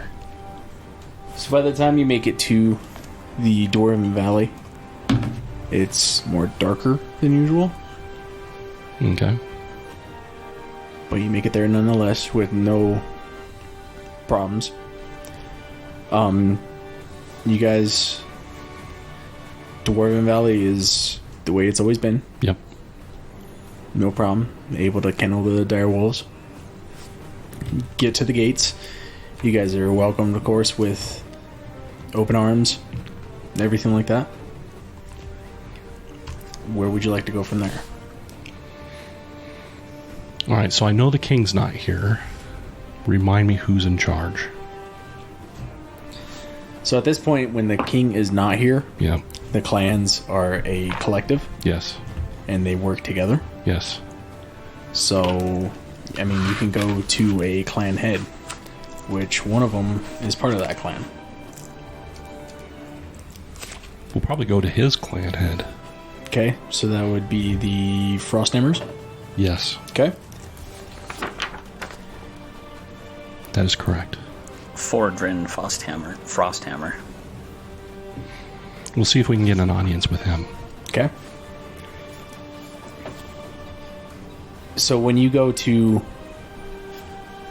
the Hall of the Frosthammers, of course, there are Frosthammer warriors, miners, everything. They're all sitting at the long tables. But the leader of the Frosthammer clan is not there. Who is acting head of the clan? Well, it's not like he's not in Calvin's Cairn. Oh, he's somewhere else in Calvin's Cairn. Okay. Well, I'll ask around. Okay. Excuse me, good friend. Oh, is that a giant? I'm just kidding. I know who you are. No, I am definitely not a giant. Oh. What can I do for you, boyos? We're looking for Fordrin Frosthammer. Oh, they're in a meeting. It's up in the throne room. War table. The war table. Really? The war table? Oh, we're not at war or anything. Don't worry about that. Oh, okay. It's just where they go to have their discussions. You had me worried there for a moment. No. Not that I have a problem with a good old war. Uh-huh. It has its place. Well, I mean, your thanes. Right. You should probably hit up there. All right, well, then that's what we're going to do. We're going to head up there. Thank you, brother. Brother. Hey, cousin. Then Did you that's hear that? He called me brother. whatever. We'll head up to the war room. Okay. A lot of people are standing outside the door.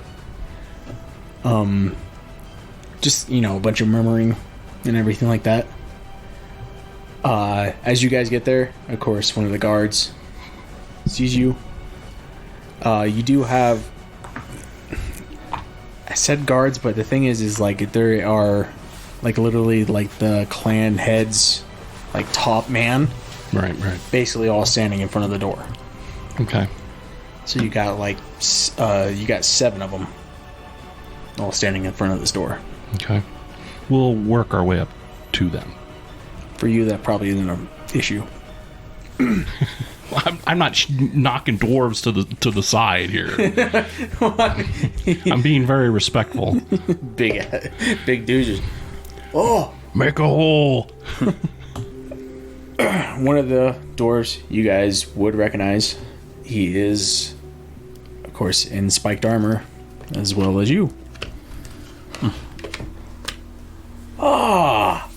Well, look who it is! Welcome back! What can we do for you? I was here to speak with Fordrin Frosthammer. Oh! Right, oh! Finished with all that business with the Duergar, huh? Aye. We killed the lot and retook the stronghold. Oh, you hear that, lads? There's gonna be drinking tonight. Found out a bunch of dark things they were planning. Put a stop to it. Always planning. Those bastards. Think we might have found a Chardillian mine. Ooh, really? Excellent! He did it perfectly. Excellent. Well then, let's get you on in there. Alright, open the fucking gate!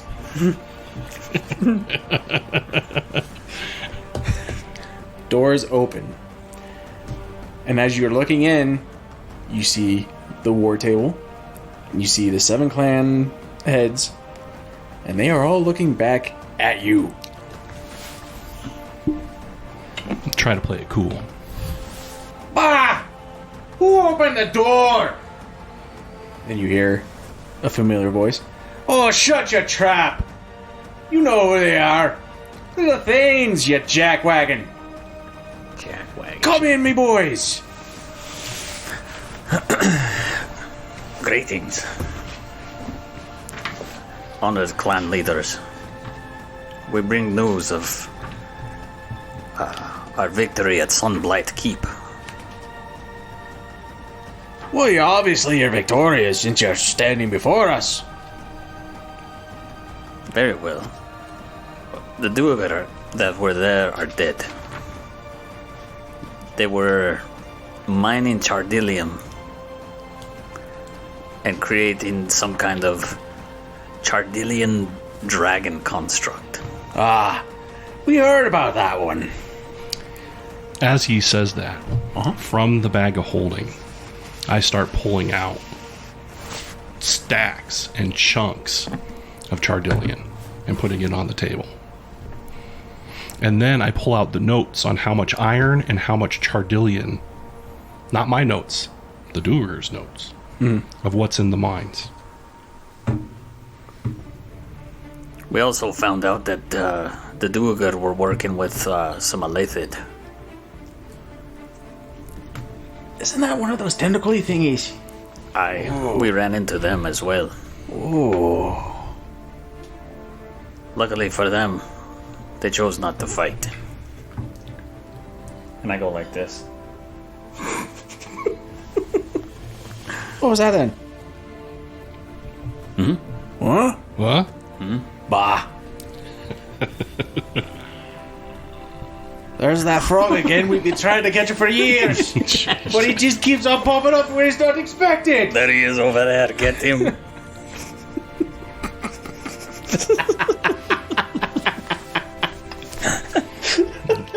I can't help it.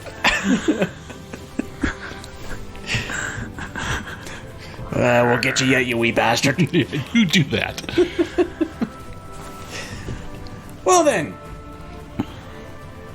you take care of a Duergar problem. You come bring in a kingly's gift. What else can you not do? Well, before we move on to that, I swear, you lot are bloody useful. we do try. Not to put too much of a fine point on it. And it's probably obvious to all of you. There's an opportunity to reopen these mines. Okay. Anything else? There is. Easthaven suffered heavily in the dragon attack. Oh, the very subject that we're on right now. But we have reason to believe that the enemies have infiltrated the infrastructure of the town. Oh. What enemies are those again? We suspect. That was an older dwarf. Yeah. We suspect it's the Zents. Oh. Right. There was a lot of questioning about Sunblight Keep, but Hilder did not crack under the pressure. Therefore, they do not have any. They do not even have a fraction of the information that we have delivered here today. Oh, you boys. Oh, it's like you're my own sons. Oh. Well, maybe that one. I don't know about the big one.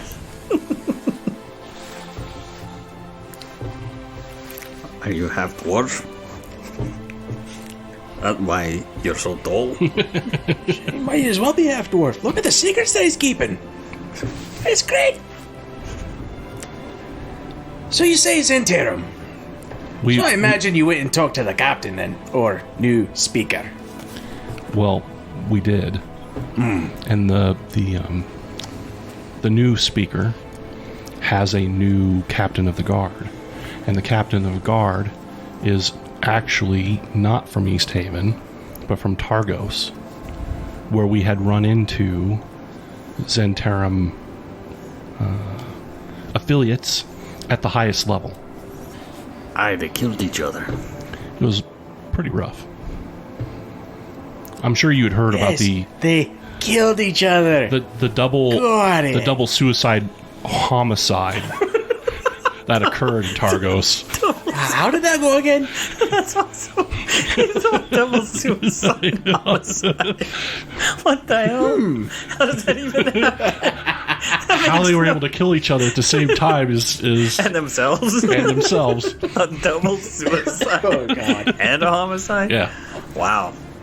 If any, that statement alone is what's going to get us caught. Because it doesn't add up. Well, it's double suicide ? Homicide ? Oh my gosh. How's that? All right, sure. So you met the new captain. Well, as you know, we had our boys down there delivering the supplies. And of course, we get word that dragon attacked. We hear that you boys went in there and gave it a good whooping. Yes, we did. Oh, tale for the ages. And then, afterwards, our boys went to work on dismantling it. Yep, we heard about that. Oh, of course, the town people, they wanted to get a piece. We gave it to them. Really? We did. Don't know what they're gonna do with it, though, since, you know... That's not what we were told. Oh. And I'm not saying that you're wrong. Huh? I know I'm not. I'm not trying to contradict you. I'm not trying to say... Well, I would have freaking hope not. I'm just saying that the new town's spokesperson claims... She claims that she's full of bollocks. I believe that.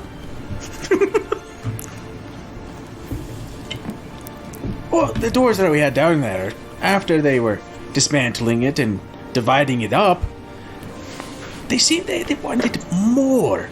Especially the speaker. Wanted more. Yes. I thought we'd go halvesies on it. Granted, none of the head clan were there. We only had, you know, our delivery boys. Sure. And they were trying to negotiate in a proper way to our neighbors. Well, once they told them that they only get half, the wee lady gets all rowdy, saying that she demands a bit more because her town was the one that was attacked. Our boys say, what are you going to do with their Chardillion if you don't know how to mine it or properly bring it back into... Forge it. Exactly. By all rights, one of the dwarves and one of the humans of East Haven felled the dragon, so a 50-50 split is fair. The people of East Haven... Oh, don't kid yourself, Boyle. We all know that you took him out. Well, I suppose couldn't hit the freaking wet side of a barn. You bring up a very valid point, one of which we've been bouncing around ourselves, which is they are really pushing heavy for the Chardillion and information about where this outpost is, where there could be more, which there is. They can only surmise that. Oh, this isn't all of it? No, not even close. Oh. Not even close. Oh. But the point being is, they're not in a position to do anything with it. They don't know how to mine. They don't know how to work this metal. I just had a thought. Maybe, since you guys mentioned the Zentarum, quotations, Air quotes. maybe they wanted more for them. Not themselves, but for them. For the Zents. Because the Zents may have... You're absolutely right. The Zents may have the resource, the ability I guarantee it. to do something with this. Well, I didn't trust them, so I don't want them getting any more of a foothold in this part of the world than they already have. The Agreed. fact that they've infiltrated East Haven, which has been particularly friendly towards myself and people who are not from East Haven. So the fact that we were met with what we were met with, that and they are overtaxing the people. So They claim that they're taxing them for to be able to purchase resources such as wood. Oh, we know. They sent a letter right after our dwarves left. It's not particularly nice. What did the letter say? Oh, they demanded the world of us, boy. The world. They wanted us to send a whole bunch of workers down there, which we would have done. If asked nicely. But she didn't do it. She was demanding a whole lot of gold, a whole lot of material, wood, metal, and of course, our Beth's smiths. Now, what in the right mind would the dwarf give a Beth Smith to a human? well, maybe we should go back there and unseat these usurpers, and then that way the people can receive the help that they need, and us dwarves in good conscience can feel that we're helping East Haven and not the Zentarum. I would let you do that, boy. I really would. But the thing is, we're dwarves. I can't be sending you down there doing whatever you want to do, Starting a revolution or a rebellion. because you forget, 10 towns is a human settlement. 10 of them. Now, you go and kill one of their speakers. I mean, you're gonna have Bryn Shander. You're gonna have Lonelywood. Goodmead. So on and so forth. Wanting a piece of your hides.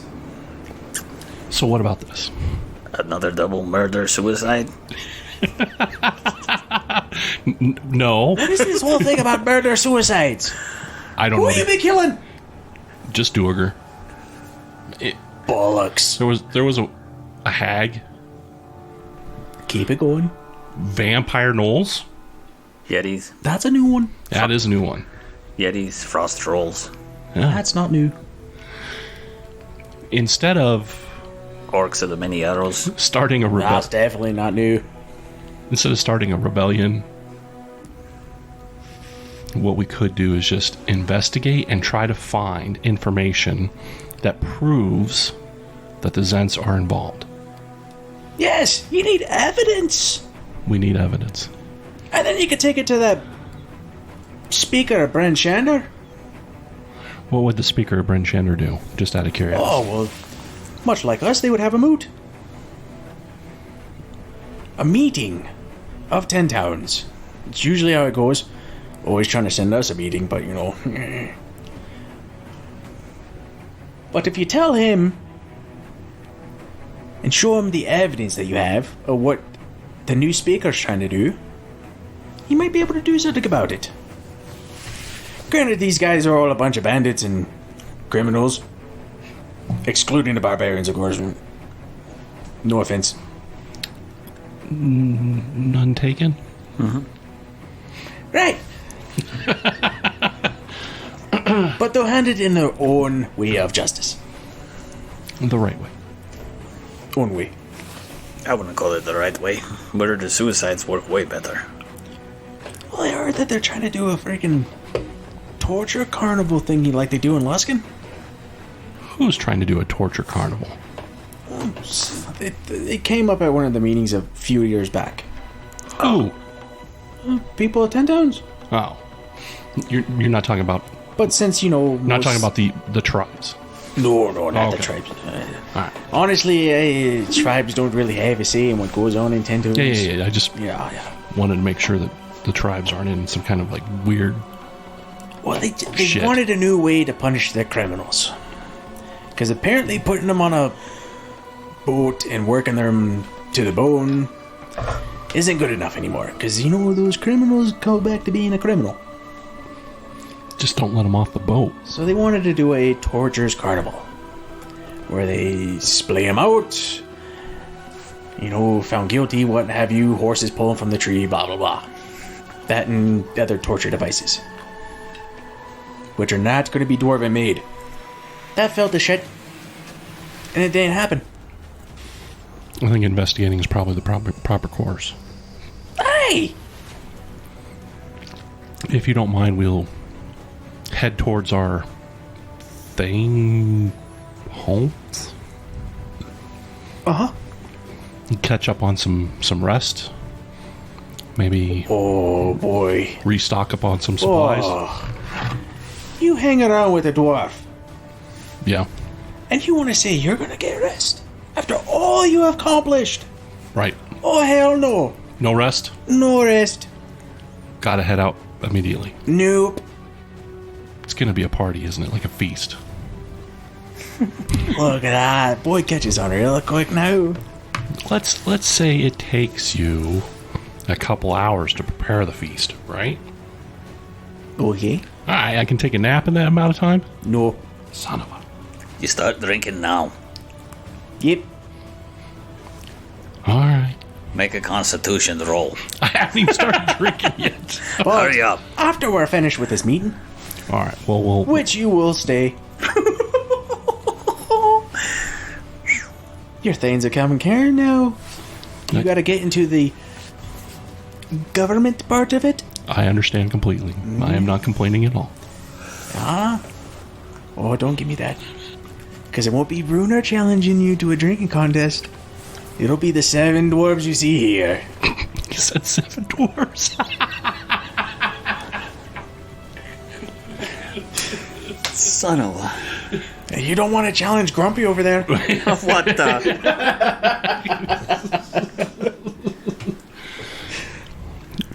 I don't sound like that.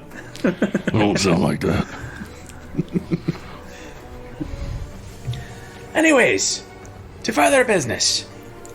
Now that we have more information, I think we will go down to this stronghold. Oh, first, is there any other information that you had to offer us about it? There is a 99% chance that there is access to the Underdark somewhere in the mine. Oh, I'm almost completely positive about it. The 2 Duergar clans that were involved are completely wiped out. But to the point that he made earlier, there were 2 mind flayers. And they left. oh, I believe they have made their move back into the Underdark. oh, no doubt. So it's not just a matter of reopening the keep and the mines. It's also a matter of either defending from the Underdark or shutting it down, closing the entrance. Oh, he really doesn't know dwarves, does he? Boyo, we got one here too. Sure, No, an entrance. I believe it. Right.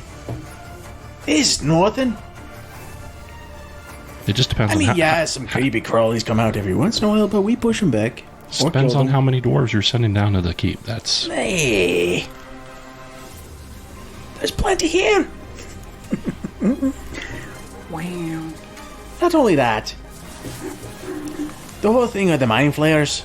The little gnome with the... Pew, pew. He had a pew-pew. He wasn't a gnome. He was a chibi mind flayer. What the hell's a chibi? Think like a cute, adorable, squishy halfling with tentacles on his face. So you thought it was cute? I don't think cute's in our vocabulary. That word hurts my ears. Don't ever say it again. So, they have a mine. I imagine iron and more of this Chardillion. Yeah, again, I pushed the reports to him that actually has detail about how much iron and Chardillion is actually in the mine. Right. So yeah, they'll mosey over all that and everything. Wow! We did destroy the blueprint on how to make a Chardillion dragon, if I remember correctly. Yep. Oh, to be all fair, I keep that between yous. What, that we destroyed the blueprint? Mm-hmm. It's not going to do anybody any good now. Oh, really? You told me that there's another faction coming up into Icewind Dale. Yep, sure. And you're saying that wouldn't be any use? That the blueprint's destroyed? I mean, well, I'm super glad that you did destroy it. Truly. If we had the blueprint, if you had it, then I would definitely be worried. Oh, yeah. I say let it be known that it's destroyed. Right in the fires of the forge. That's right. And do you know how they got it? From the mind flayer. Mind flayers. Yeah, so if they get to the keep and open it up and open the mines and work their way down in the Underdark and they find the mind flayers who are still open to the idea of doing the whole Chardillion dragon thing, they could get the blueprints again. However, if I remember correctly, the mind flayer said something to us before he left, which was I can't remember the exact words. They just wanted to see if the ritual would work. It was the Duergar's idea to unleash the construct on the people of East Haven. So they were doing it for knowledge. Yes, now they have that knowledge. Well, they had that. Well, they know it will work. Right. I don't know if there's any incentive for them to do it again. Now it makes me curious how they got it. Are you sure that was the only plan? It's the only one we found. Oof. Yeah, I don't remember anything else in there, to be honest. No. And that's pretty much all the Elithid had said to us. And you checked that whole place? I mean, when you send your team of dwarves down there, they're more than welcome to search it further. I honestly can't remember anything else, though. There might have been like a room or a secret door or something that we missed. It's within the realm of possible. We didn't search the mines. So, who knows? Dealer's choice. I want to tell you a little something. What was that? Let me tell you something. Yes, let me tell you something. When did Fire Marshal Beale show up? Oh. Whoa, windy. So, I mean, I really wish you would have checked the other places, everywhere. Hopefully they didn't have like a second blueprint. Well, if it's that big of a concern, which I understand, I would send your contingents of dwarf sooner rather than later. Oh, I tell you that, but how many hours has it been since ya? Oh yeah, and I forgot about that detail. Dritz Duergar was with us the whole time. Yes. Oh! I haven't seen him in years. How's he doing? He's doing quite well. He sends his greetings. Still skinny as ever. Couldn't tell, he was quite bundled up. Still wearing all the black and everything. Green cloak. Yep, that is true. White mane. Yep. Ah. Panther. Pretty lucky that you ran into him. It was helpful. Oh, I imagine. True warrior, that one. I mean, hell. Bruner considers him to be his best friend. Practically a brother. Oh. Would have liked to talk to him again. What happened to him? He went off on another adventure. I already know which one. I guess it's that time. Right. So then, we will probably have to do this discreetly. Well, we already know where the fortress is. Our archives gave you that information. Yep. And then, well, I guess we just won't have to pick off, or not pick off. We'll have to be discreet. Yeah, I wouldn't about go. getting down there. I wouldn't go through East Haven. Oh, we don't plan on it. East Haven right now is right near the latrine. That'll teach him. Although I feel bad for the people. They had nothing to do with it. I do too. Being tracked by that dragon, they didn't deserve it. Bandits and miscreants and whatnot. It is tough times that we live in. Don't you have family living there? No. Unfortunately, my father has well, he's on an adventure of his own, I guess, and my mother has decided to go back to the tribe. But she was there. She was, Oh, but after our home was destroyed in the attack, she decided to head back to our people. why didn't you send her up here? She was looking forward to getting back to her roots and the great outdoors. A little wind in her hair is what she needed. I think that you just didn't suggest it. My mother can be very stubborn, Oh, and when she gets something in her mind, it's very hard to steer her in another direction. saying of Kelvin's Cairn, you're not even a dwarf. I completely understand, and I'm sure she would have appreciated the offer, but to be honest with you, when she told me she was leaving East Haven, I was already kind of rocked back on my heels. To be honest, I'm kind of glad that she did. East Haven isn't all that good right now, boy. Yeah, He's like, I'm glad she did, because we're about to burn her to the ground. we're about to burn the latrine to the ground. Yeah, as time has gone by since my last conversation with her, I'm starting to feel better about her decision. Well, that's good. Now, on to this new captain. Would you like to know his name? Yes, we would. Carnibus. Carnibus? Carnibus. Don't know his surname, but that's all we got from, our dwarves down there. Couldn't do it. They couldn't do any more investigation. It wasn't really their job anyway. But this guy just came out of nowhere. Nowhere.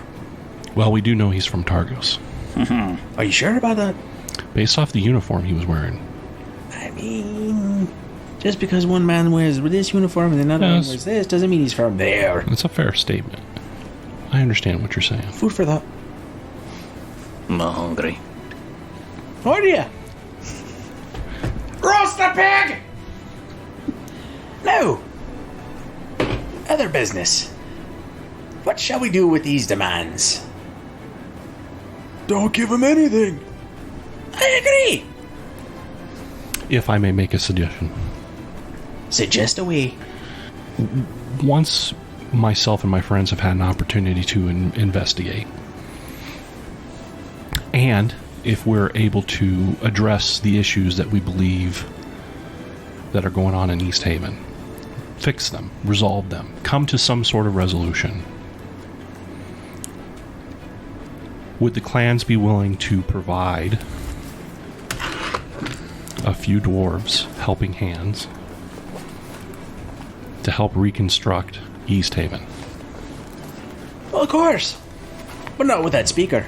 Understood. That's why I'm talking about total resolution of the issues at hand. Of course. We've always been good friends at 10 Towns. Then that would be my proposal for what the dwarven clans do. Just prepare with the intention that myself and my friends are able to come up with a reasonable resolution that meets your expectations and the clan's expectations to create a situation where you think it's beneficial to actually provide the help. Oh, of course. I think you should be the next speaker. Wow, so much easier to deal with. Oh, take your. That's a new. I have no. Once this issue is resolved, if we can bring it to a resolution, I have other issues on my plate that I need to address. One in particular that I've been pushing off for quite some time. Frost Maiden. Yes, kind of. Indirectly, yes.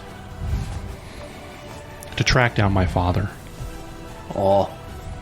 But that would probably force me to have some kind of conflict with Frost Maiden, yes. Depending on how far he got. Understood then. Oh, we also caught this other fella. Kind of followed our dwarves back here. Kind of an old man. He's got a long beard. Is he crazy? Is he kind of a kook? A little bit. Just a wee bit. Yeah, just a wee bit. Jeez. Though he's been a lot of help, though. He's heard that. Why doesn't talk like that? I mean, he seems old, but he's...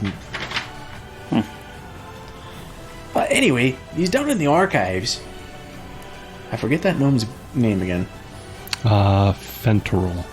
Gnome historian at Kelvin's Cairn. There you go. Well, he's helping him. Maybe you should go have a little chat. And then afterwards, meet back at your hall, and we'll get the drinking on the way.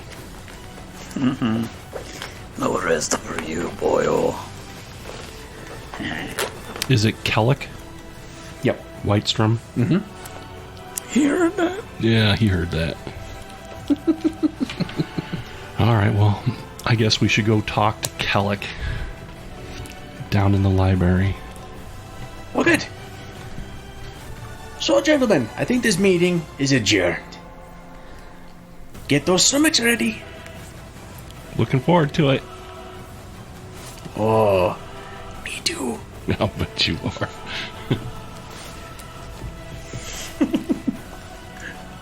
What? I find every excuse to drink. Oh, I stubbed my toe. Drink. Gotta wash that down with some alcohol.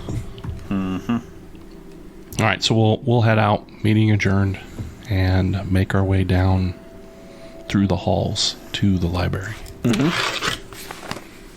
Down there, you see Windstrom. And you see the halfling, or the gnome, sorry. Just chatting. But, as you look at Windstrom, he does not look as old as he did before. He's a lich. I heard that. How did you age backwards? Why do I talk like this now?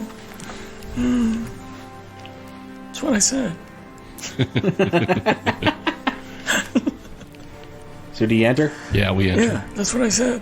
I know you did. He did! I know. We totally enter! Stop it. You started it. Yes, you started it. I'm gonna finish it. Yeah, that's what I said. Duh. Duh. My friends. What the? What? You're looking awfully healthy. Who is? Kellic? Is he the one who's reversing in age? Or is it the gnome? There's nothing. Gnome still looks like the same way that you guys left him. But Kellic is reversing in age. Yeah, that's why my comment is to him. What are you talking about? Just saying, obviously the hall air, the dwarven hall air, seems to be doing you some good. Oh, I do feel a little bit more limber. Exercise? Diet? I don't eat as much fish anymore. Yeah. Maybe that's it. Meat. Some couple of potions. A scroll. Magical item. Yeah. That's what he said. Did he pick up a magical item when we were... In the tower? I don't remember. I think he did. Are you sure? No.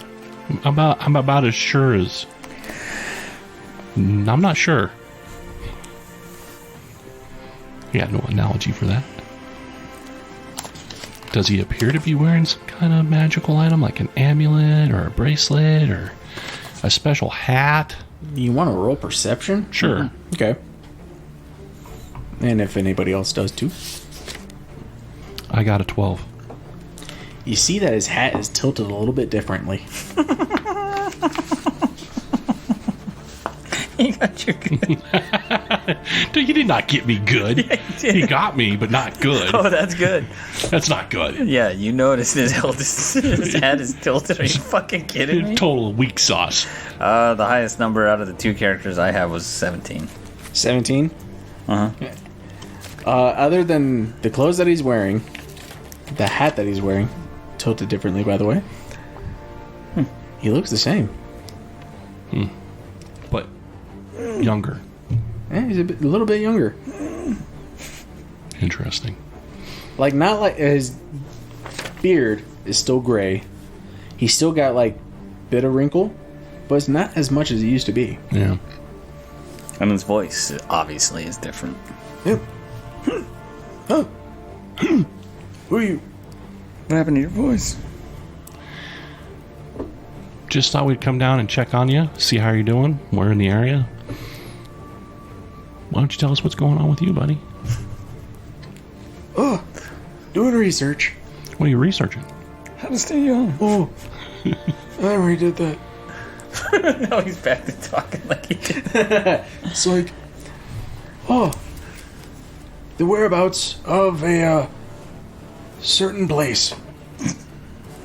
What place would that be? Oh, crap, here we go. Every time.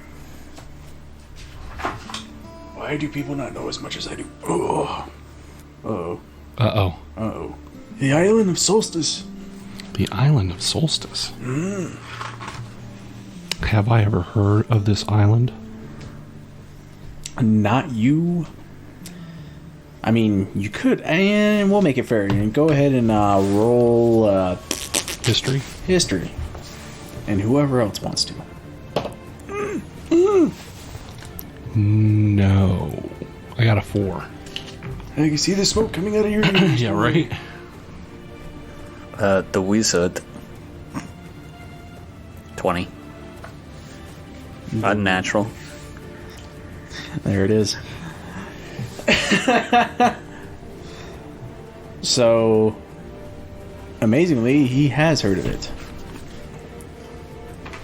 It is literally a island that is out in the sea of flowing ice, and it is actually, amazingly, shaped something like a snowflake. Though it is very, very mysterious. You see, I remember you were looking for your father. Yes, I am. Well, I believe he's there. What the? And what makes you think that? What makes me think that? It's because it's where I think that is where she is. The Frost Maiden. Ah. Have you been able to figure out exactly where this island is? It's the sea of flowing ice, boy. Yeah, I know. But with my records, and of course the dwarves, I've come to a conclusion that there is one... what the hell is it again? Place. It's something to do with a bell. Oh, old man, you need to freaking remember things. Mm-hmm. Oh god, now I went brain dead. See how it goes? I know exactly how it goes. Brain fart. Nope. Maybe. The hell was that? Oh. Oh god, I'm probably gonna butcher the hell out of this name. A-N-G-A. A-N-G-A. J-U-K. Angajuk? Angajuk? Is that right? I'll go with it. It's a place where Angajuk's bell. What about Angajuk's bell? What about it? There was a story from many, many years ago. I don't sound like that. I don't sound like that. That's what I just said. I just said that. I know I did. Are you making fun of me? Damn whippersnappers. But this comes back before 10 towns. But it is said that there's a whale. It has... Basically, from what legends say, it has a ship on its back.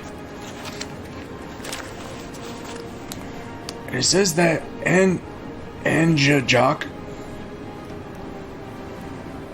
has the capability of taking you to the island of Solstice. The only problem I'm having now is where the hell that bell is. So further research is needed. Understood. The good news is, you've got time. Do I? You do. You sure? Yes. Positive? We have some other business we have to take care of. Seriously? Seriously. No way. Shui. Who's way? Exactly. Now I'm curious. I must do research on this.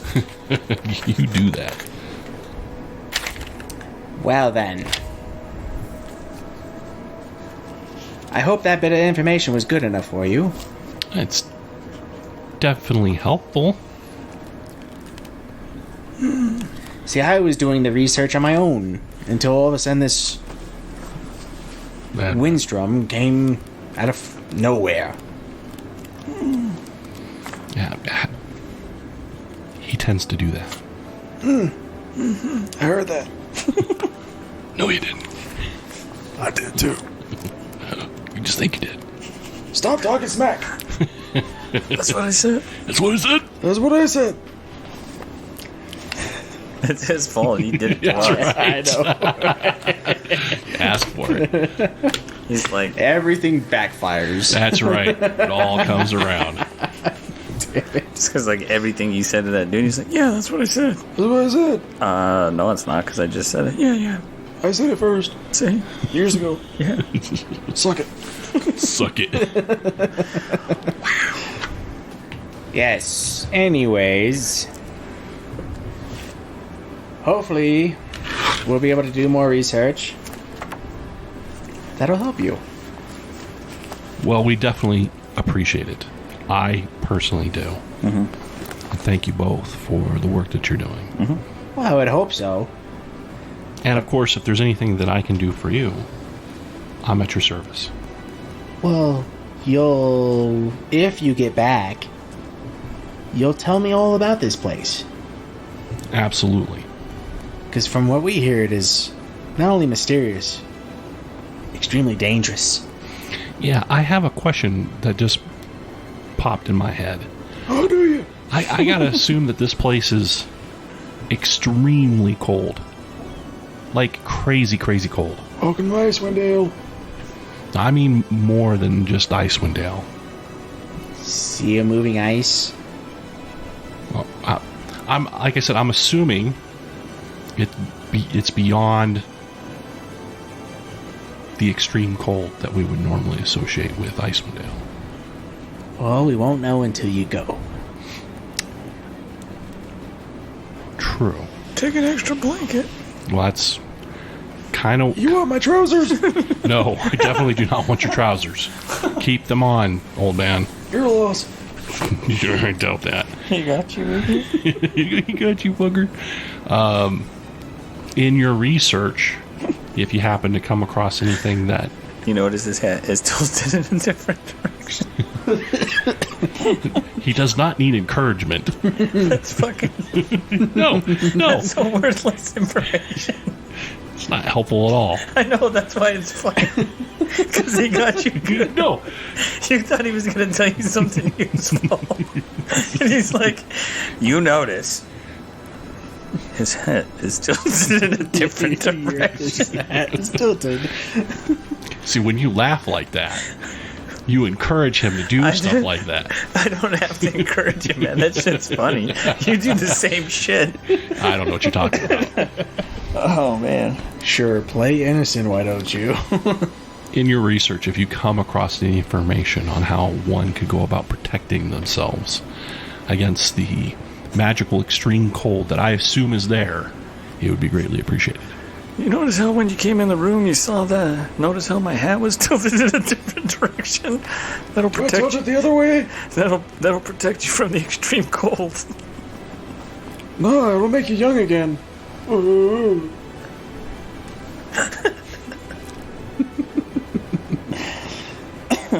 Well, Fucking gnomes. Sorry, man. I mean, I picture the gnome when you talk like that. That's what's fucked up, man. Fast as fuck, boy. I could beat a man with no legs. Oh shit, no I can't. That dude was faster. Oh my god, I saw that. I couldn't stop fucking laughing. Anyway, serious note. I can't tell you if it's magical or not. We have to do more research. So stop speculating! All right, well, thank you very much. Have a nice day. I'm out of here. Leave you to it. Everybody's so testy today. Stupid questions get stupid prizes. Wow. He said it. I will head out of there. Thank you then. Bye-bye now. No, bye-bye. Have a good day. We'll talk to you later. Oh, I'll be at your party. Oh, fuck. See you later, bye. Drinking contest. Okay, bye. No, drinking contest. I'll teleport to you, asshole. He'd levitate you back in the room. Come here, you. No. Let me tell you the story of how I... Okay, so you make your way out. I take it you guys go to your hall. That is correct. Did you even give it a name? I don't think we gave it a name, did we? Okay. Of course, once you get there, literally, it is, as you would expect, packed full of dwarves. Well, I will head to our personal vault room and make some deposits. Okay. And of course, you are greeted by, oh god. Thrain, strong skull. Yep. Thrain. Ah, well, look who made it back. Good to see you. I know it is. Anyways. What you depositing? Oh, we've got some diamonds and garnets and emeralds and sapphires, oh my. Oh. Got some rare wine, weapons and armor, smithing tools. Ooh. A long sword made out of Damascus steel. Smithing tools? Yeah, Really? yeah. I show it to him. Oh, boy. Wait, why is he carrying it and not you? He already has smithing tools. I took them. Oh, you did take them? I took some of them. I know I wrote them down. Well, then we'll take this off the list. Because they were fancy smithing tools because they were being used for Chardillium. That's right. They're not just used for Chardillion Boy. for making magic weapons and armor. Oh, look at the brain on this one. He already knows. That's why his head is so freaking big. I can barely get my helmet on.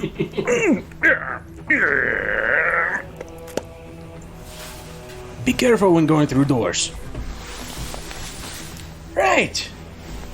Well, I will I put think those it- into the vault for you. I think his noggin is bigger than his shoulders. I wouldn't go that far. It's freaking huge. Oh. Are you going to lay it down on your gigantic pillow? Too bad you don't have red hair. I'd say it was an orange and a toothpick. What the? He'll be crying himself to sleep tonight on this It's a huge pillow. pillow. Oh, good movie. Alright then. Alright, deposit. Got it. I was expecting a story. There isn't any. We killed everything and stored the loot. Bah! I wouldn't call it stealing. It's not stealing. Okay. It's acquisition. What? Acquiring? That's a big word for a barbarian. That's right. Therefore, it must be true.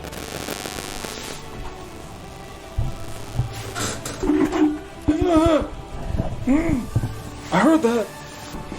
I don't know where that came from. I don't know either. Exactly. Alright, where was I? Something about putting our treasure in the vault. Oh. He wanted a story. Yeah, he wanted a story. We found the Sunblight Keep. It was full of Duergar that happened to be fighting over the keep. 2 different clans. So we took most of one out and let it be finished off by the other. And then finished them off, I believe. That's correct. It was a double suicide murder. Fuck's sakes. No witnesses. Well, there was the mind flayer. What is... That's not really a witness. I wouldn't say it's a credible witness, but it was a witness. Alright, I understand that you did a bit of murdering. No. Oh, no, this is exactly what it sounds like. These 2 clans wiped themselves Suicide, out homicide. in a double suicide murder. Homicide. And I'm the king of all dwarves. Good day to you, your majesty. Thank you! I'm just kidding. He got you, fucker! Do you want a head pat? Oh, good boy. All you had to do was tell me a story. You didn't have to make up this whole suicide homicides. Who am I going to go to? The authorities. No, I'll tell Well, him. according to you, you are the authority. And you better respect it. I do. Your Majesty. Oh. No, I'll give It's him, good to have you boys back. I'll give him the breakdown of what happened. Minus the murder-suicide. Double murder suicide. What, did you convince him to jump off a bridge? Headlong. Close enough. It didn't take a lot of convincing. We just kind of were told by one group to go after another group, and then we met the other group, and we just said, nah, go ahead, go and help yourself. And we let them go by. They took care of each other. Well, as you know, I am your guys' caretaker of the hall. But there's another job that I have, and that's writing your saga. So telling me the story truthfully, not with this whole murder, suicide, and suicide homicides. This is your legacy, boys. So, it is as I stated. We ran into the leader of one clan. Which was? That was clan... Oh, what was that clan? Clan. Nope, going the wrong direction. Starts with an X. Right, yeah. Zardorak. Zoldorak. Yep. That clan put some pressure on us to take out their competition. Another clan that had already attacked them and done some damage. And who was that? And that clan was... is it the Musgarts? Yep. Yep, the Musgarts. Whoa. So we went and we met up with the Musgarts. And rather than attack them, we worked out an agreement where we let them pass. The two clans then attacked each other, almost completely wiped each other out, and what was left, we came swooping in and did the cleanup. I hear ya. But this is how I'm going to put it. You do that. You killed 2 clan leaders of Duergar. I mean, who really likes a story where you're just like, oh yeah, we convinced them to do this and do that? That's because we outsmarted them. It's not all about brawn. Sometimes it's about brain. Again, I point to the size of his noggin. You heroes or you tricksters? What do you want to be remembered as? Well, I want to put it as heroes. we Heroes? fought No. countless number Stop of it. Duergar before we ever got to that point. Oh, I could put that in there. True? I'm not exaggerating. Let's not all forget the dragon. Ah. I already heard that story. That's the one you should be adding to the saga. Oh, it already is. It's right here. Perfect. Right then. Everything's deposited. Is there anything else? Because I'm pretty sure you have 7 dwarves out there that you have a drinking contest with. 7. How the hell did you do that? We kind of fell into it ass backwards. No. Ass first. I don't suppose they wouldn't mind if we had a little shut-eye before we joined the party.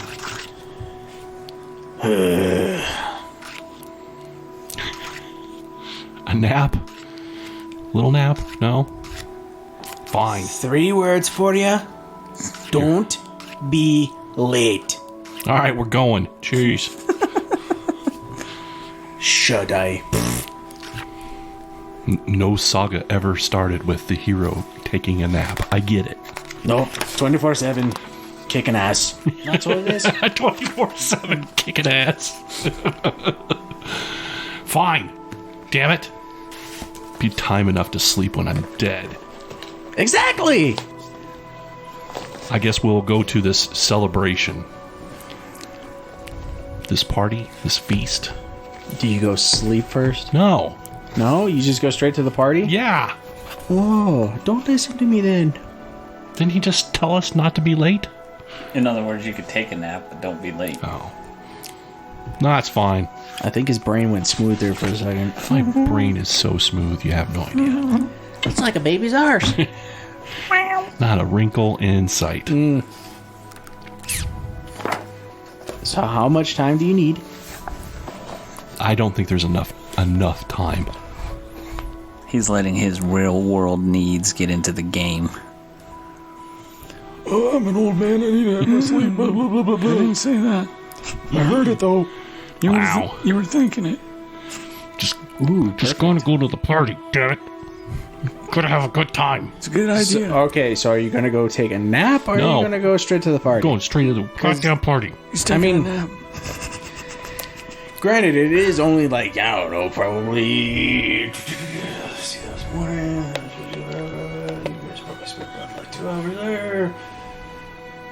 It's probably like 3 p.m. Right. What time Well, does you the want party? to know. What? Yeah, we wouldn't know. What time does the party start? 3 right now. Oh, and the liquor hits the lips, bud. All right. Well, then let's get this over with. That's not the spirit. And I was going to have the old man wake you up, too. That's scary. Just for that. How you doing, he big thinks strong it- man? Exactly.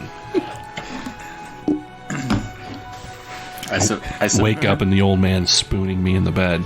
I know it's been a long time since we've done this, but What the?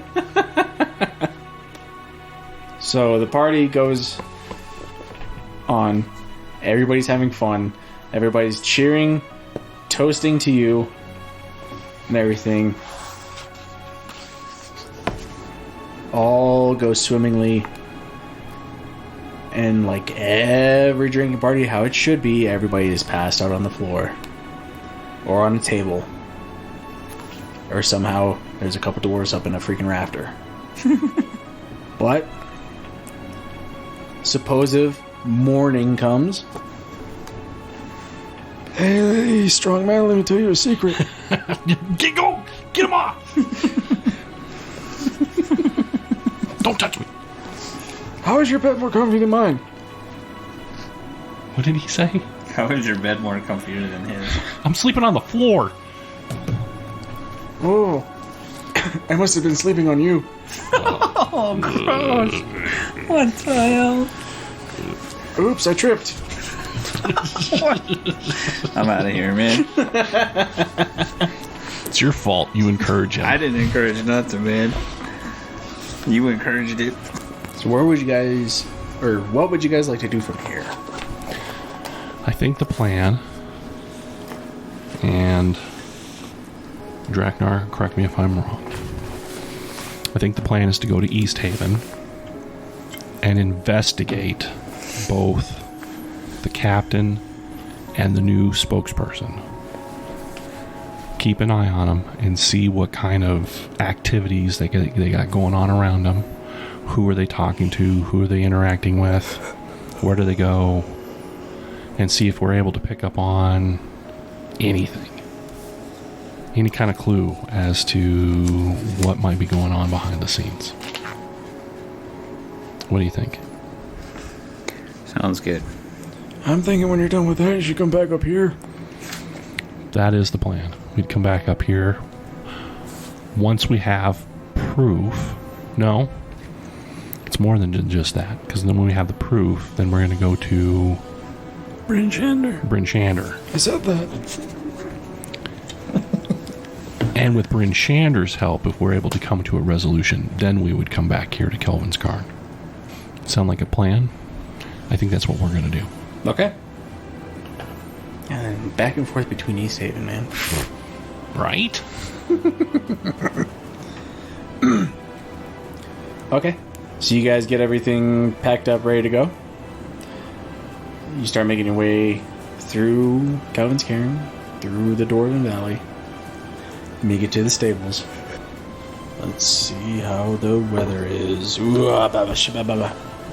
Like the day before, it is dark as hell. I imagine dark isn't really all that hell with all the fires and everything, but hey. But it is also snowing like a motherfucker. Depends on what level of hell you're in. Well, which is the darkest? If you read Dante's Inferno, it would definitely be the bottom level. Well, there you go. It is dark. It seems like it's nighttime. It seems darker than yesterday, Is it daytime? as far as you know. You know that you feel well rested, Yeah. but Is it because of the cloud cover? cloud cover, yes, could be.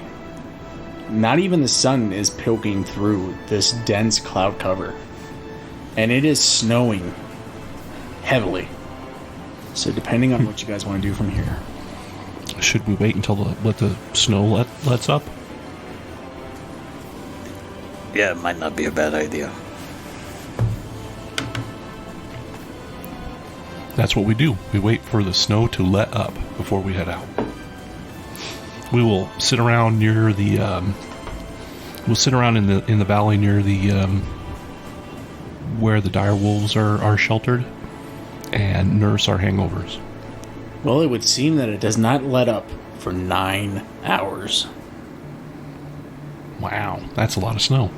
But that's a lot of good time to nurse a hangover. True. And I mean, if you guys want to stay in the Dwarven Valley while this is all happening. Yep. You don't want to come visit me? No. That's alright, he's gonna come see you. Teleport. It's going to be a hard pass. How can you hard pass on this? Oh, jeez. What the?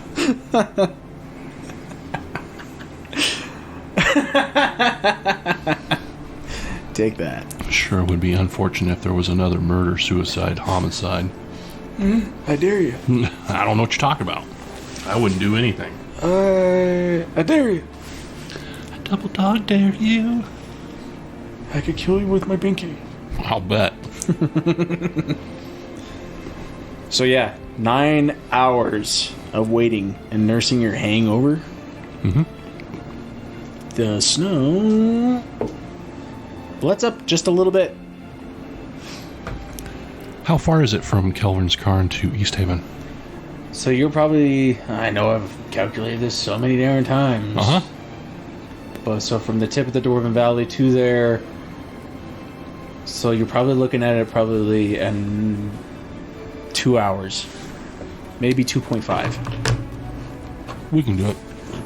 We'll head out. All right. Is that a 1? All right. If you would like to position your characters in the way that you want to. I said that. Well, if I remember correctly, it's once we're going this way. There's one sled. Who's driving your sled, buddy? Doesn't matter. Since I'm running 2 and then he's the Well- Roland. We'll have, God, Roland hasn't said nothing this whole time. I know. we'll have Barian driving the sled. Okay. We'll have Is Roland even there? Roland, and then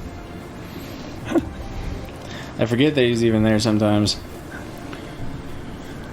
it's hard being the DM and having an NPC that you're running all the time. Yeah. Yeah, I don't recommend it. What? But this is more for you guys and less for me. So. I got it. Huh? So this Said is that. 2 sleds heading this way. Okay. Yeah. Go ahead and leave those out there. No. Yep. Oh, I had another one. Go ahead, knock yourself silly. No, I will. Let it be known on the record that he tempted me to put another enemy out there. He will be forever known as 15. Suck it.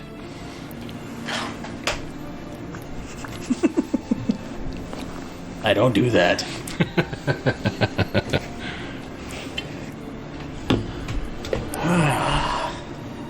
So I will not apologize for this, but as you guys are sledding along in this sort of heavy snow,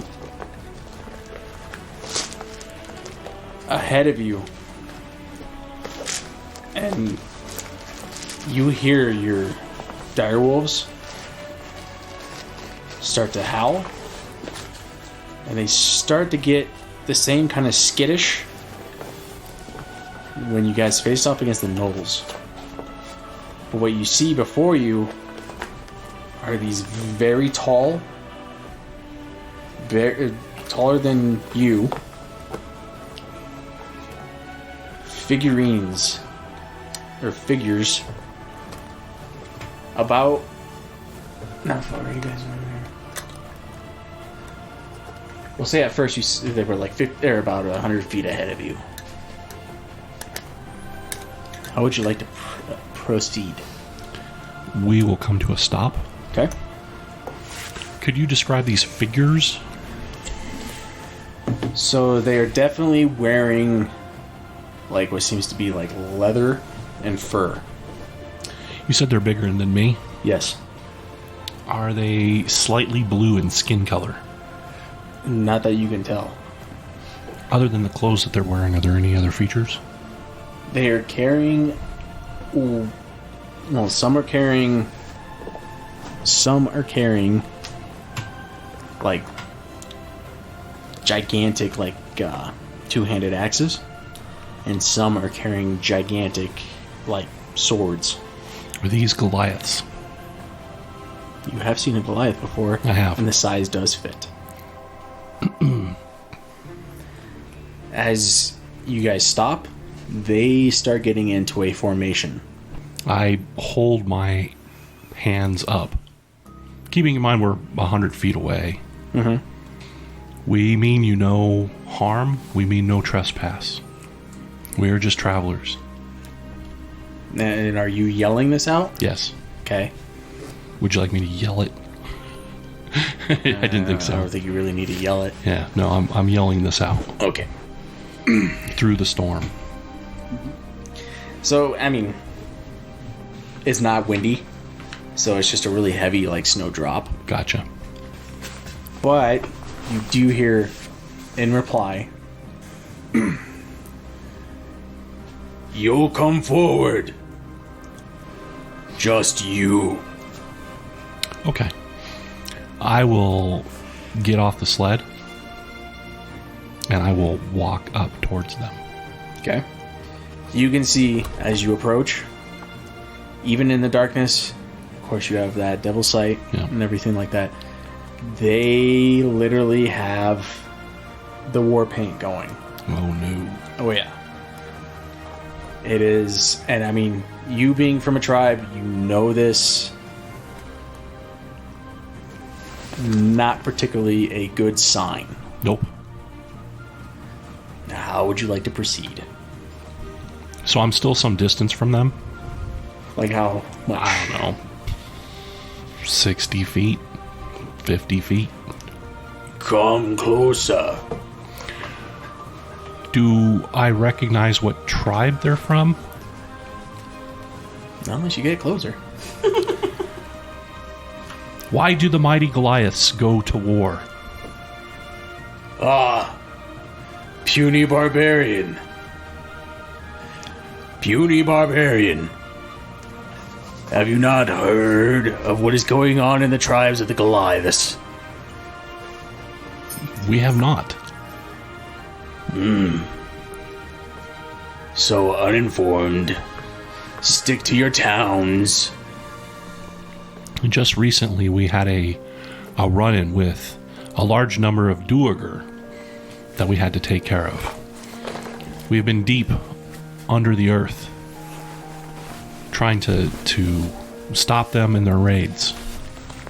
And I apologize for our ignorance. We don't care about puny Duergar. Who do you go to war with? Another clan. Well, then don't let us hinder you, and we only wish you, with Tempest's blessing, a mighty victory. Who said you leave? Well, I just want to make sure that... Why he making hand gestures?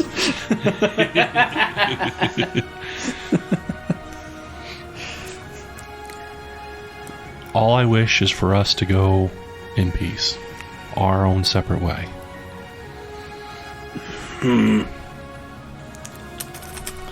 Pretty sure that you've ran into another Goliath before. Yes. He was protecting His father's sword. Yeah, my father's sword. his father's sword. So, did he give you a clan name? Yeah, hold on. The one who spoke like Arnold? Give me a hug. Give me a second to look through my notes. Yeah. 1 second. Yep. Totally. Now you're going past it, man. Wow. I can get you both because you guys both throwing it out there, man. It's fun.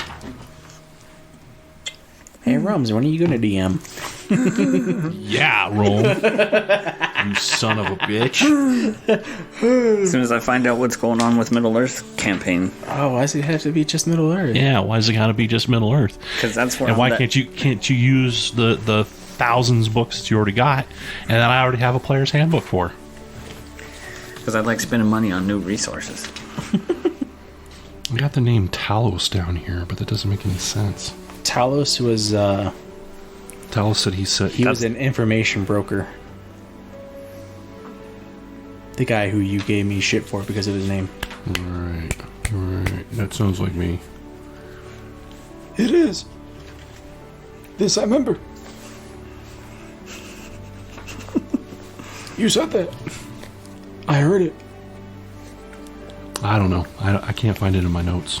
Okay. So bear with me on the fucking pronunciation of these names, but one is called the Sky Tower, which is also known as the Cairn. It's AKANNATHI.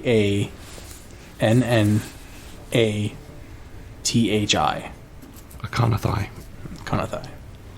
And you would know, since you are Barbarian of Icewind Dale, that one of the other tribes that the Sky Tower fought against, like, the most, was the Wormdoom, also known as Thu'unlakal Aka.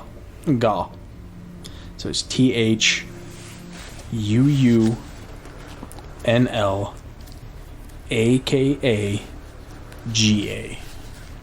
Nice. Thun-Lakaga. Lakaga. Thun-Lakaga.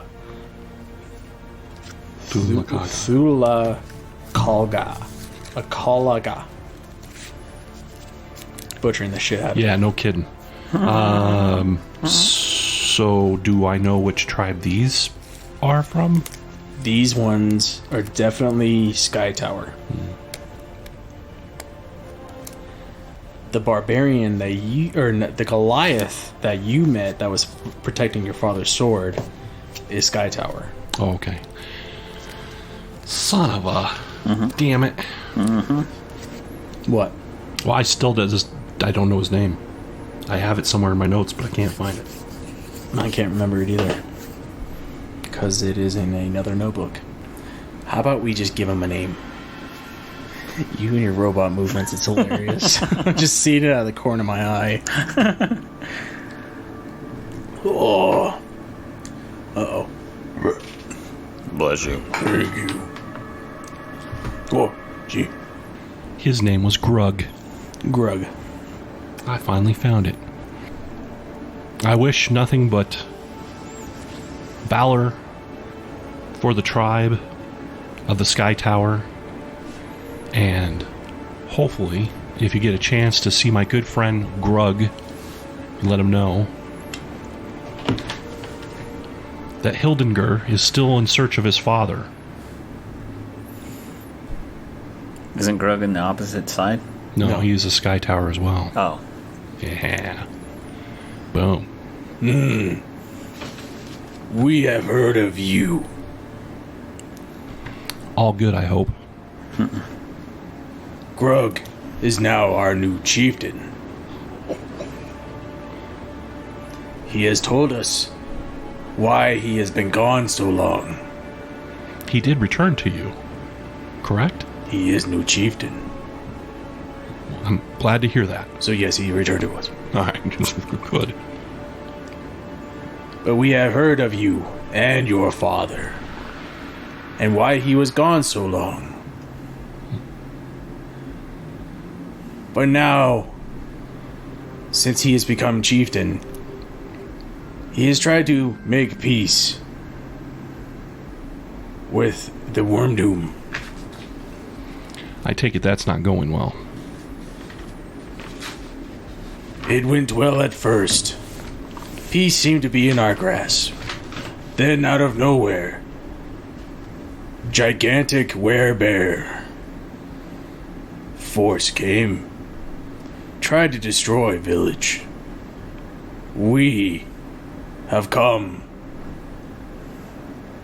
in search of new weaponry so we could defend against them.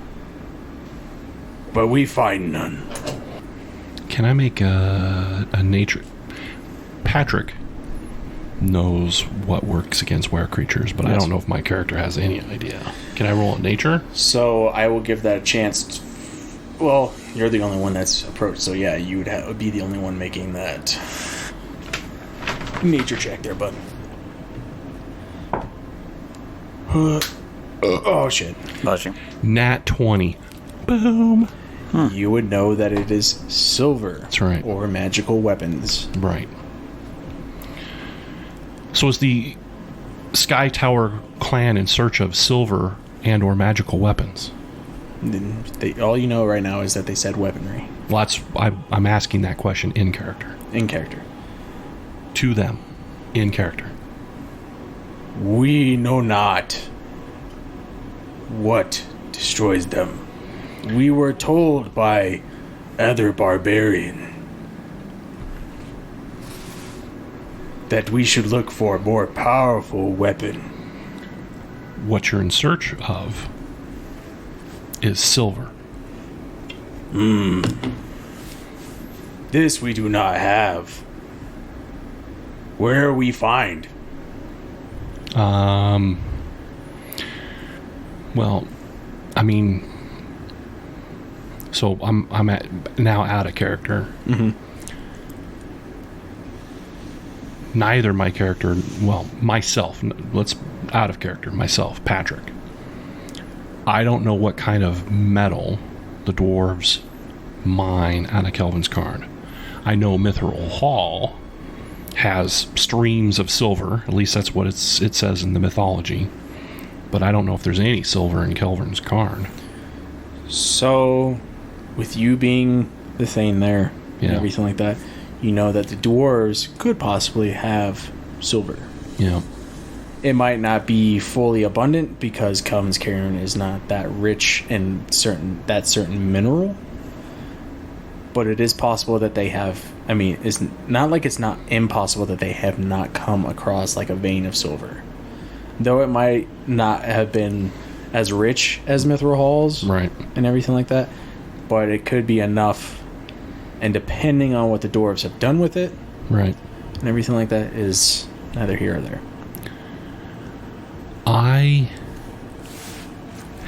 So I know a little bit about the Goliaths. My character does. Do they have the ability to forge? They have, well, so if you look at their weapons, they're not like primitive as in like stone. Right. Sticks and stones. These are metal. Iron? Iron. Okay. I have I have on my possession 333 silver pieces. Okay. I know that's not going to... It's not a lot. But you could make 333 arrow tips out of it. You could infuse it with some other metal, maybe. I don't know. But whatever, all the silver I have in my possession, I will give to them and let them figure out how to forge something out of it. So, in character, I have on my possession that is doing very little good to me, that I would be willing to impart all of the silver I have. And then my recommendation to you would be to look at building an alliance with other groups, such as the dwarves, finding a way to trade. Yeah, good luck, I know. Good luck. And find a way to trade for the silver. Why he make hand gestures? He has Tourette's. What the? It's something I probably shouldn't go into a lot of detail with, but don't worry about him. He'll be fine. He means nothing by it. Anyway, I would like to give you this silver. It's not a lot, but it is all that I have, and it's doing me very little good. You might be able to make some arrow heads out of this. We appreciate offering, but we still need more. Yep. Again, my recommendation to you would be to look to the other races of Icewind Dale and figure out a way to trade for it. The good news is silver is less valuable than, say, gold. So you might even be able to trade furs and ivory for it. You are barbarian. You live in 10 towns. We are Goliath. Yep. We do not live in 10 towns. Yes, understood. Only banished go to 10 towns. Not very good relation with human. Might be a time to change that. You help. Where you see a problem, I say there's an opportunity. You help. All right, well, how would you like me to help? You, as they say, ambassador. All right, let's say I agree that I will be an ambassador between 10 towns and your tribe. Okay, good. It's settled then. Yes, you agree. Let's say I agree. No, you agree. Yeah, you're not helping. Stoking it. Jackwagon. I'm the forge master. I'm over there working the forge, man. I'm like, fucking smoke that fire. What would you be willing to trade for the silver? We have furs. Furs needed. But you agree. You have furs that they need. Everyone needs furs. Yes, I can't. Cold as shit. It is cold as shit. How much? Furs? Yes. Lots. The amount will depend on if the possible amount of silver. Goes over, starts talking to one of the other Goliaths. The other Goliath takes off this big bag, and he throws the bag at your feet. You count. We don't know how. Yeah, I kind of figured as much. I don't teach you. Smart barbarian. Not sight. I count the furs. Okay. There are easily like 50 different types of furs in here. Some are from of course, like trolls. Some are, of course, from like, well, not trolls, but I was going to say that's less of a fur. Yetis. Sorry, Yetis. A skin. A good amount of it, like, you'll find like bear, you'll find elk, you'll find even rare ones. And these ones you recognize immediately because their fur is pure white. Venta wolves? Not wolves. They're actually small in stature, but you do see you do see like the wolf furs and everything like that. Of course, there is like a kind of like a pepper coating, so it's like that black and gray and everything like that. But these white ones are from like Arctic fox. Mm-hmm. And these Arctic foxes, granted, this is Icewind Dale, and I mean, you run into a lot of creatures here, but like an Arctic fox is like something that you rarely run into. You can easily sell this Arctic fox fur because they get eaten a lot for 100 gold a piece. But yeah, there is just a magnitude of different furs. There are literally only like maybe like 2 of these fox furs, though. Well, I will take these furs into 10 towns, and I will see how much silver I can obtain for you. You take our furs. As your ambassador. Grug may have trusted you. How do I know I can? This was your idea. Mm-hmm. My idea. Yep, you thought of it. You are ambassador. And I have agreed to do that. You prove to me I trust you. What would you like me to do? What's like a barbaric term for collateral? I'm not going to tell you. I'm not going to give you that idea. Nope. Hard pass. You give me something to hold on to. Precious to you. Maybe I take your companion with hand gestures. I will give you this staff with the scrimshaw on it. It is valuable. How do I know? Anybody in 10 towns is always looking for the artistry of a scrimshawist. It's highly prized and valuable. This I have heard of. This is my personal work.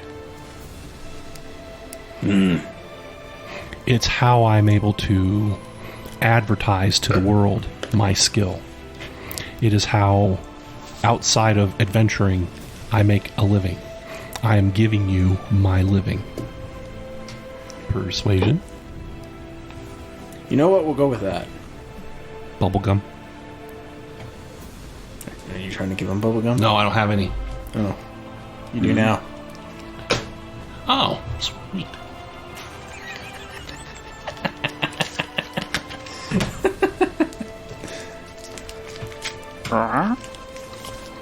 It's soft. I've been sitting on it, so yeah. Oh, jeez. Life sucks. You fell into another trap. We got you, fuckers. He did get you with that one. I give him the staff. Persuasion. Oh. I don't know why you're talking to these ignoramuses. I heard that. No, you didn't. Ooh, that. Oh my god, are you serious? Did you really? 25. No shit. Yeah, I'm pretty high in persuasion. Oh. As a I mean, technically you only needed 10. as a warlock, charisma is a prime stat. I don't fucking give a shit about Magic Johnson. And I also have proficiency bonus in persuasion, so Yeah. Well, like I said, you only need really, I mean, it's lower than a 10. gotcha. Because, I mean, Goliath. So, Ignoramuses. in his eyes, he's basically thinking that you are giving him like the key to a treasure trove. He gladly accepts it with literally delicate. Yeah, my god, I can't even fucking say it. As delicately as a Goliath can There you handle it. can. Even more than that, he thinks that like this is literally like a staff from the fucking gods. Wow. Way to roll high, jackass. You're welcome.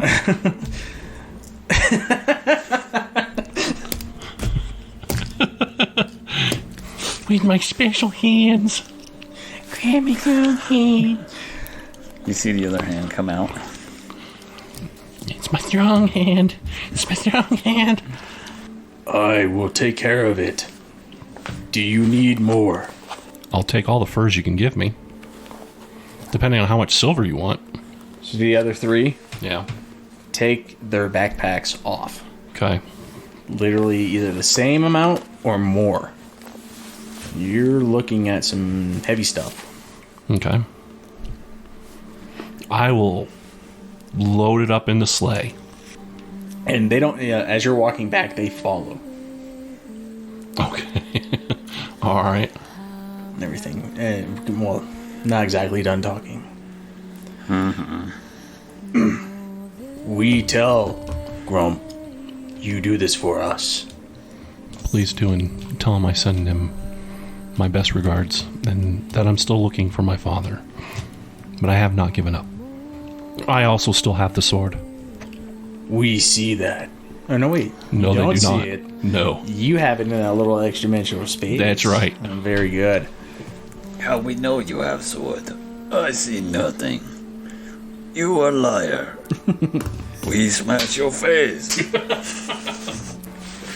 Why are you helping him? We commit suicide homicide. We help you commit suicide homicide.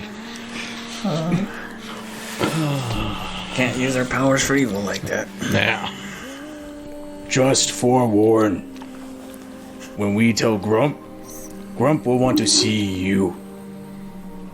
You are doing great deed for us.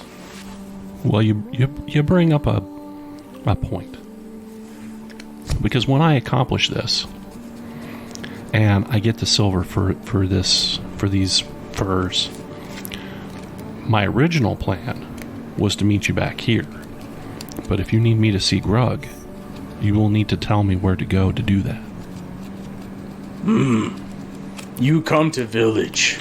I don't know where your village is. Barbarian of Icewind Dale does not know where he go.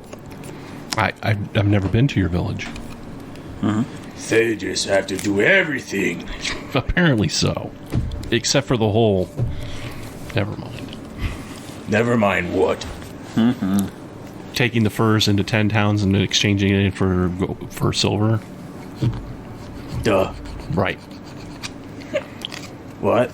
Exactly. Chicken butt. Okay.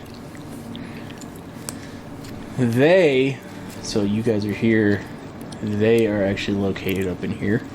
Oh, crap. Alright. Most of them actually come down here. Yeah, that's where in the spine of the world. That's where I thought they were going to be. It was in the spine of This the world. one is up here. Son of a... They're close to the sea of moving ice. Got it. Oh, I showed you on map. It's very convenient that you happen to have a map of Icewind Dale. Excellent. Excellent. All right. I will take care of this for you.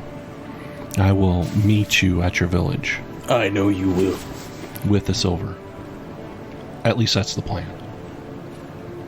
Because you would not leave this magnificent staff. No, I wouldn't. Good day. Have a good day. I said good day. They walk back off towards the northwest. Yes. You guys are popular. We are popular. Not me. You want hug?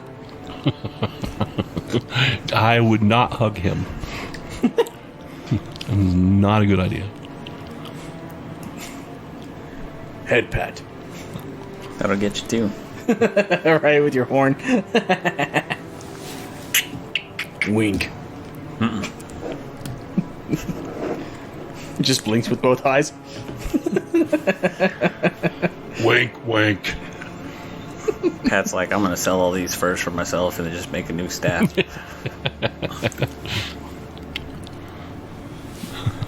I mean, if you guys want to have an enemy such as A whole tribe of Goliath. Sky Tower Goliath, yeah, I mean, When we get bored. oh, believe me, if you guys do that, you will not be bored. Are they really that bad? So, in terms of like numbers and everything like that, Sky Tower definitely has a lot.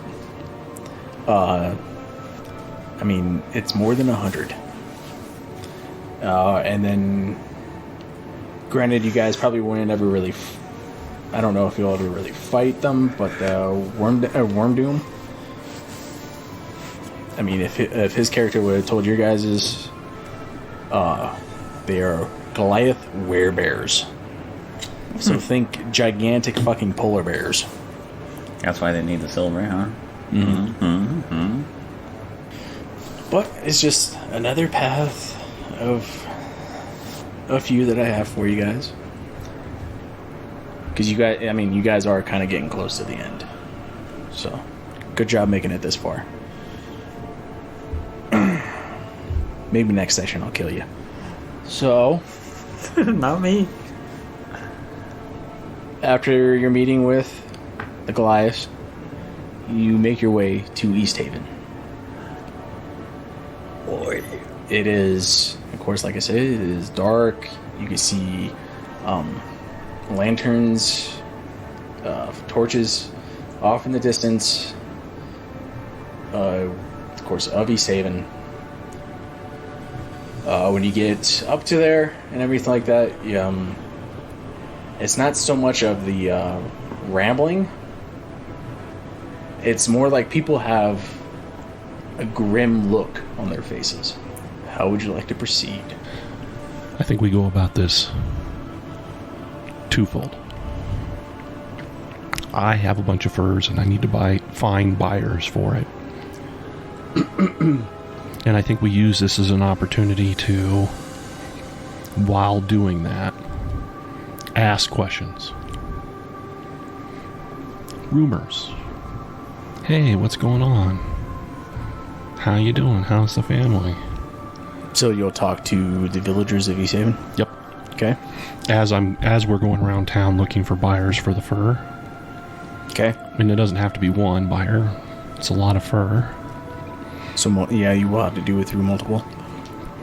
And use as an opportunity to talk to different people, kind of get friendly, put our ear to the ground, and let them just kind of start spilling the beans, so to speak. Okay. So from here, I will let you decide on where you want to go. To, like, whatever shop. Do you need me to give you a list of that? Or to an inn so you can gather information? You already know of one major one? We're going to be looking for, like, a place where trade normally occurs. Okay. So let me pull up this bloody map. That looks scary. So you have a place called East Haven Ferry. I'm pretty sure that's just for getting across the lake. So far you only have the White Lady Inn, the Wet Trout, and of course there is that shop where you guys, you've been in there before, where they have, forget what you guys were looking for. Oh, is where you were trying to do something with the cauldron. So you know where that one is. And what's the name of that shop? That's what we'll call it. We'll call it Fuck. Wow. No. That's French for seal. We'll call it the Trout Head. Okay. Well, then we will go to the Trout Head. Okay. And also, mind you, it is... No, wait. Well, it doesn't really matter because it's dark outside. So, yeah. When you go, the shop, of course, is open. When you go in, you see a middle-aged man and then a middle-aged woman. And they're just, packing shelves, what have you. And as you enter... Ah, customers. What can I do for you, gentlemen? Good day. You're Spiky. Good day to you. Good day. We are in So angry. the business of trading fur. You have furs. Quite a few. Oh, great market furs. Well, come on then. Step inside, warm your bones. And we've also been on the road for some time, dealing with, things outside of East Haven. How are things going Spiky here? armored dwarf, 6-foot giant, a man of the cloth. What is that monstrosity out there? Monstrosity. That is my guardian. Oh. And an elf. Interesting. I believe I know who you are now. Do you now? I think I do. Draknar Iron Fist. Hildegard Hrothgar. Birion.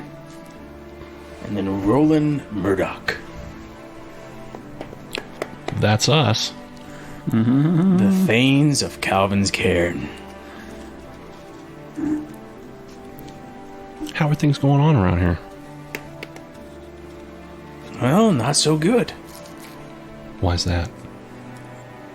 Well, I'm being taxed right at my keister. We've heard rumors of some serious tax hikes. True. Where's all that money going? Well, the new speaker says it's going towards the town, but it seems a little bit too much. Are you seeing any forward progress with the rebuilding of the town?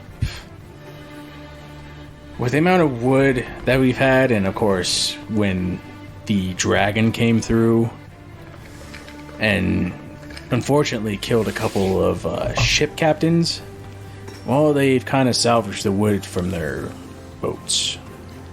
That can't be nearly enough. It is not. And I've already been harassed about sending message to contacts further south For supplies.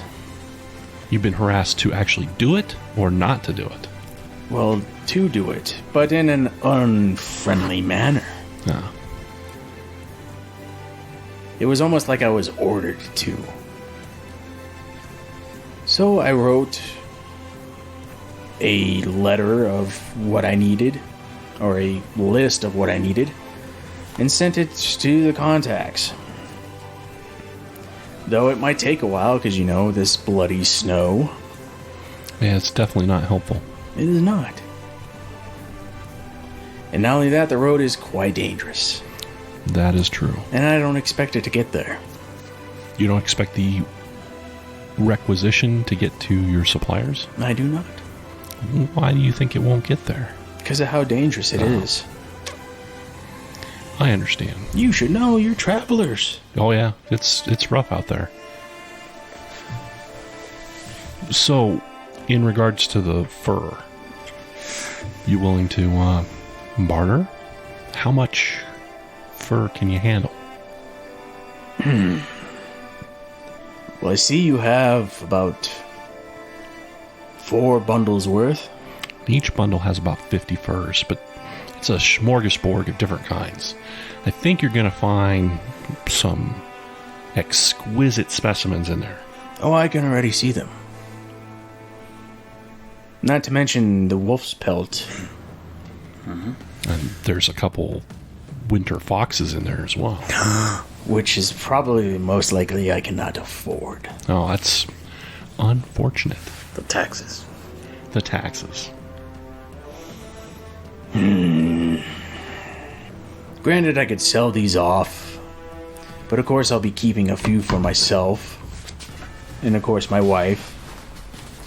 Gotta keep the wife warm. At most, with everything that's going on, I could only do 50 gold. What, for all of this? Well, whatever you think 50 gold is worth. I mean, 50 gold wouldn't even buy you this fox pelt. I'm not interested in the fox. What are you interested in? We do have elk. Yeah, we do have some of that. And that will be the cheapest of what you got. Is that what you're looking for, is the cheapest of what I got? Let the more expensive stuff go to your competitors? Alright. Did he not hear me when I said tax? I heard you. I'm not the only shop here. I understand that. And mine wasn't the only one that sent a letter out and sent a wagon. Okay. I just want to make sure that you're giving me the best offer for the worst of the pelts. Just want to make sure we're on the same page. I'm trying to give you an opportunity to change your mind. Because if I walk out of here and I've only sold you the worst of the pelts, then your competitors will only get better pelts. If they can afford it. If they can afford it. I understand that. You bring up a fair point. 100 gold. For 100 gold for 25. And that's more than generous. okay. You wouldn't happen to have that in silver, would you? Why do you need silver? Based off of some other business arrangements, those clients prefer silver. What clans? A variety of different clans. What clans? Are we talking barbarian? Are we talking dwarf? Or are we talking Goliath? Why do you ask? And what do you have a problem with Goliath and silver? Doesn't make any sense. What do you know? Oh, then let me tell you a little story.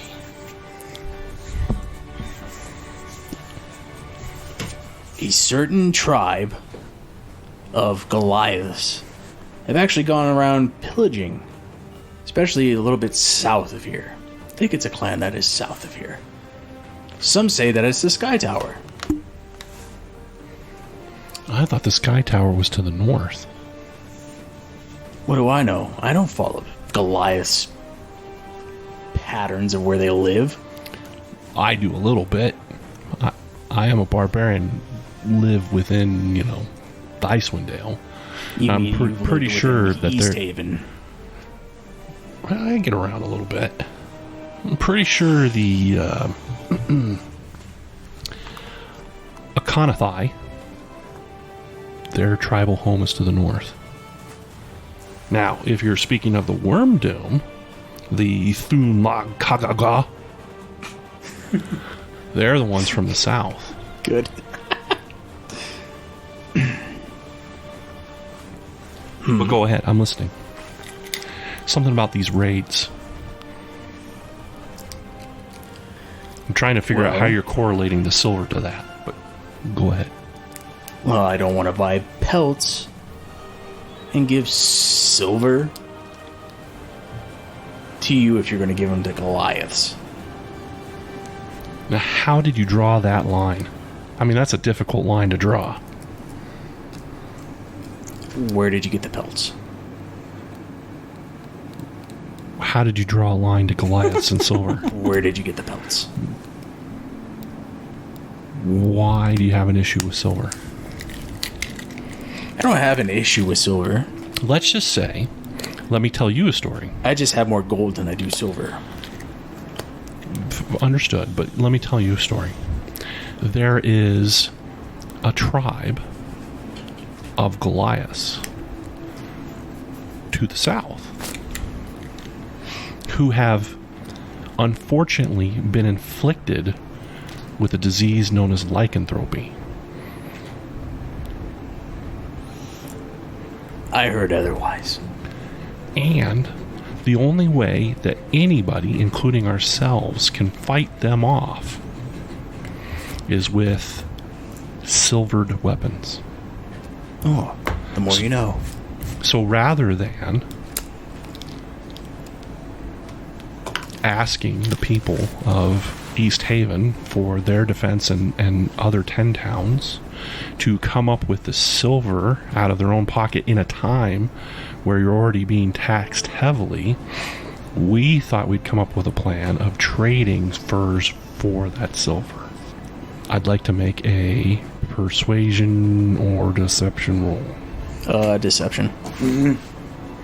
14. My boy, you're gonna have to convince me a lot better than that. Alright, well, we're sorry for wasting your time. We wish you nothing but the best. And we will leave your premises immediately.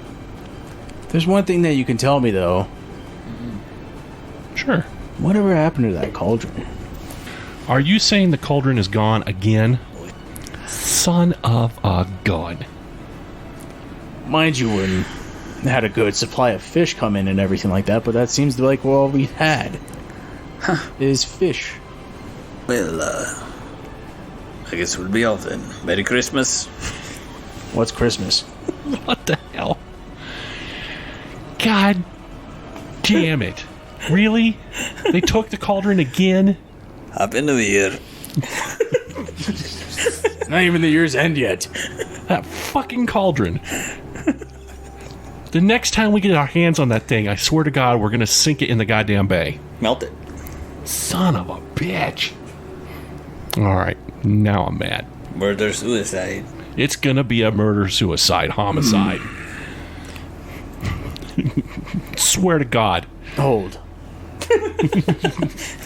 Start stacking bodies like cordwood. I feel like I have mistreated you. It is none of my business where these furs came from. The fact that they're in your possession should be a blessing from some god. Thank you. Since you guys are heroes of East Haven, you took down that abomination of a dragon. It was more of a construct, but all right. I was just gonna say that.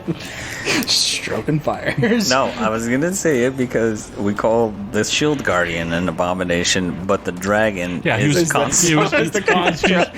Oh my god. Yeah. I get it now. Yeah, that's why I had to beat him to the punch, because I saw it coming, you son of a bitch. Let me mark another point there. No. I beat you to the punch. You don't get a point. You lost out, son. Don't tell anybody I did this. But I have done a little bit of tax evasion. Say no more. We hear nothing. Let us take this burden off of you. You said you want it in silver. I'll take as much silver as you got. I can do 1,500. Nice. Don't get it in gold. It's easier to kill. But if I'm going to make that deal, I'm going to have to put it up to 25 and 1 of the fox furs. Deal. Done.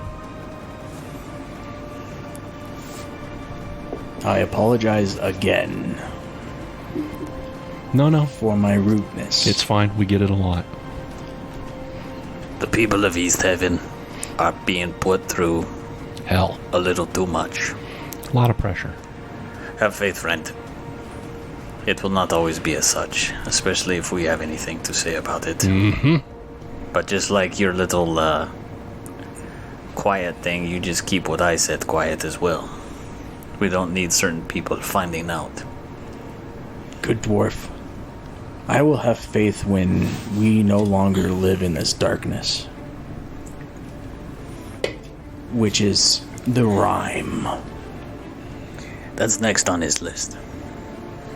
Right after I find out who took the goddamn cauldron. Freaking pig pull them. Son, before we had the cauldron, we were doing fine. Without it, I imagine we'll be fine. Don't think you are getting the point. What is the point? Somebody took the goddamn cauldron. Again. Not somebody. We know Who? the same people who took it the last time. They are relentless. You think they're the same, but and you're probably right. You're probably right. I'm not going to argue with you on that point. But when I find them, I'm going to work them like a goddamn puppet. You're gonna put that up there? Yeah, and I'm going to work them like a goddamn puppet. I'm sorry, son, but that sounds nasty. It's not going to be fun for anybody. Whatever your kink. I'll get the silver. It's not going to be fun for anybody. He comes out, gives you, like, literally, it's 3 bags. And when you inspect it, it is all silver. You... Never mind. No, go ahead. I'm listening. Nah. You got my attention. Well, undo your attention. Son of a... You almost spilled the beans. All right, well, thank you very much. I give him the furs, as agreed upon. The 25 elk and the 1 fox, white fox fur. And I wish you a good day. Had a good day. Oh no, you have my attention. No, What else were you gonna say? forget it. It's fine.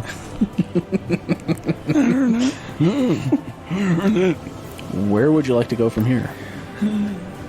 There's really only 2 other places that you provided us. The White Lady Inn and then the Wet Trout. I think we're going to go to the White Lady. There's something about the wet trout that just doesn't sound right. What? Trout are usually wet. It's fine. Oh, but we like them.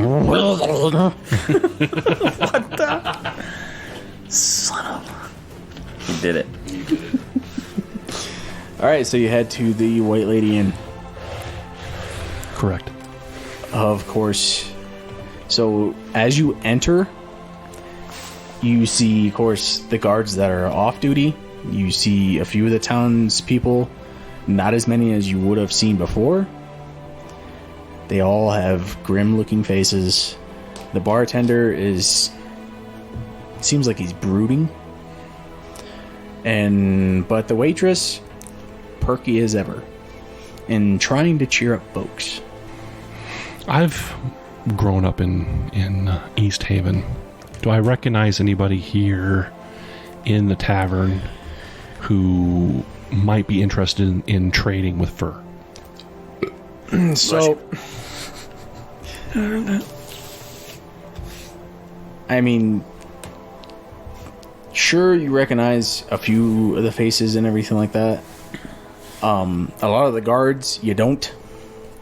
Of course, the bartender, he's been running it before you were born. The waitress, you know very well. I'll head up towards the bar. Talk to the bartender. Now there's a sight for sore eyes. How's it going? I'm doing as well as can be expected. A lot of new faces in town. Isn't there always? Fair enough. How's business? Unfortunately, it seems like nobody wants to drink. Though me, I would take on the whole bar at this point. Well, my friends and myself would love to have a drink. Well, what would be your fancy? Draknar, what is your fancy? I have a very good, delicious dwarven ale. Well, delicious isn't really part of my vocabulary, but Alright, it's a mean-ass male. It's the Ball and Johnson dance. Fucking tongue-tied. I'll have an ale, thank you. Ale. The dwarven one, right? Yes. Okay. Make that 2. Well, you do business like a dwarf, so I can see why your thirst has acquired that taste. And what about your elven friend and your cleric? I'm pretty sure Barian will have an ale as well. He always drinks what everybody else drinks. And Roland will take a wine. Poofer. I will throw a couple gold coins up on the counter. Don't do that. The guards will come over and grab them right away. State tax, federal tax, tax. Just kidding. You realize that's too much. Round of drinks for everybody. Wow. Let's get the place lively again. The guards are like, you there, troublemaker, throwing the money around. I stand up. Drinks on the house! And slam my hand down on the tavern. Boom! Not on the house, on him. Oh, that's right. That's what I meant. On me. Wow. Around for the house. On me. You get huzzah! Whoa. And this close to the Renfest opening, I like it. Yeah, buddy. Steak on a steak and some beals. How many tips you gonna leave? Screw the tip, I'm giving her the whole thing.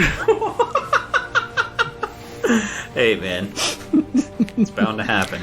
And you got wenches handing you beers, and they got them corsets on, and they're just spilling right out of them. I bet you I can untie that with one hand. That was Do it with my teeth. those corsets at the Renaissance Festival. It was the closest you got to OnlyFans before it became a real thing. Oh my god. Oh my god. Damn, girl, I don't know if you happen to see me, but your titty about to pop out. Shit. I will do that a couple of times. Whoa! Truly. Huzzah, I huzzah. will. Keeping in mind that I'm not keeping pace with the amount that I'm Going. providing to the bar. You're feeding the bar, but not yourself. Yeah, I'm sipping a little bit, but I'm not. No, I get you. I'm trying to loosen lips.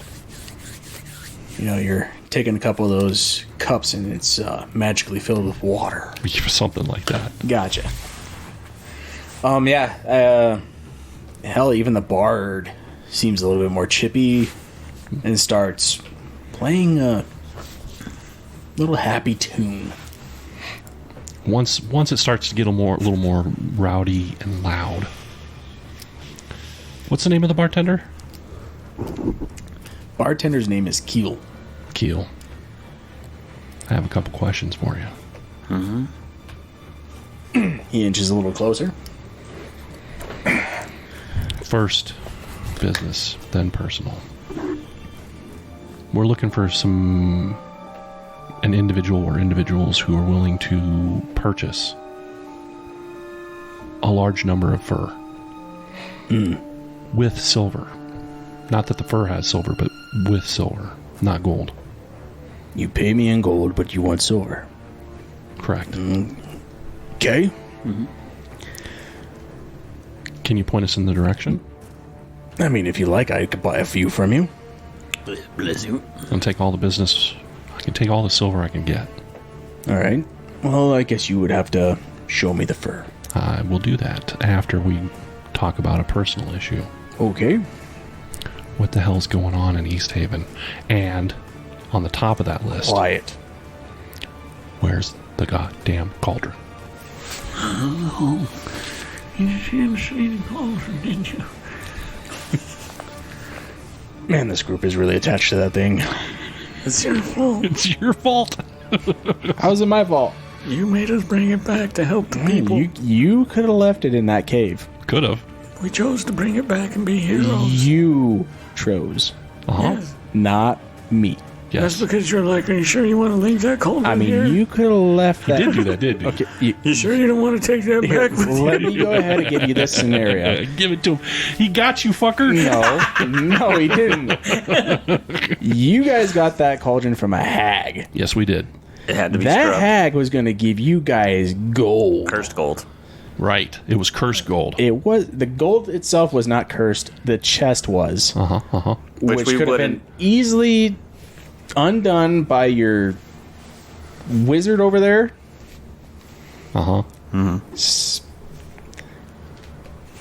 Say okay. So you guys could have been about 1,000 gold richer, but instead you took the cauldron, you brought it back, it And- got taken, and donated you went it for and free. committed a fucking suicide homicide. I don't know what you're talking and then about. you fucking brought it back, and now you guys are pissed off because it's not here again. Well, It is not my fault. It is. It's your fault for taking it in the first place Well, and it's your not fault. taking the gold. it's your fault for continuing to take it from us That's when we right. bring it back. That's right. You Your guys fault. killed a hag when you could have got paid. Yeah. Your fault. The hag needed to die because, if I remember correctly, the hag was actually kidnapping fishermen and cooking them in the cauldron. He got so- you, fucker. I mean, cooking criminals was Fisherman? do. Fisherman criminals? Apparently, everybody in 10 towns is a criminal. Yeah, that's fair enough. But still, low life. if that's the case, then why are we even here risking our lives at all? Then we should just leave and go. Everybody live deserves the a second chance. We just go live the Hey, high if life. you guys want to go south and everything like that, by all means, go No, ahead. not I will south. start a campaign off of that shit. No, I'm gonna live in Kelvin's Cairn, retired as a battle rager. Yeah, because that's what battle ragers do. They retire. Yeah, I was going to say, that doesn't happen. No, they die. What? Yeah, they don't retire, they die. I can't die. They die.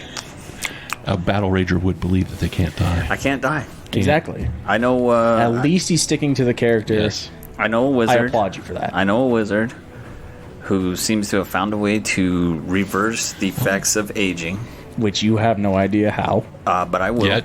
I got plenty of time on my hands. Good luck. Because he can't die. Yeah, and he'll tell me because he likes me. It's the big one that he's always messing with. Well, it's because he makes it so easy. Whatever. Little shiza. Here, take this necklace. I mean, who wants to fuck around with a dwarf that has a fucking horn coming out of his head?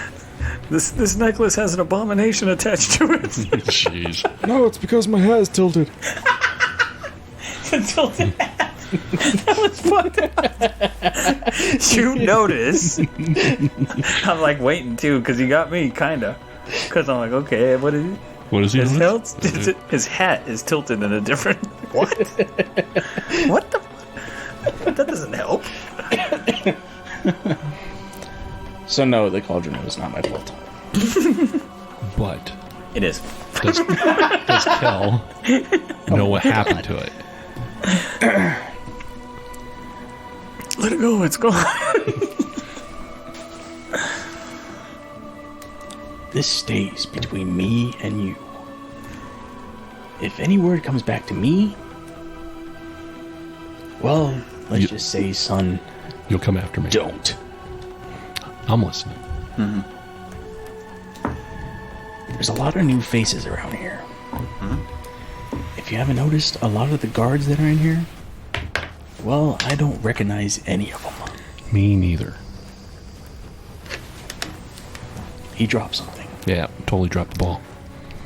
The die. That too. I know you did. I said it. But when it comes to the cauldron, we have no idea. We just know that it's gone. We were promised that we would have this abundance of food. But here we are, still eating fish and whatever vegetables that we had that came from God knows where. These new faces. Any symbols, tattoos, things that they might be wearing to give you any indication as to who or where they came from?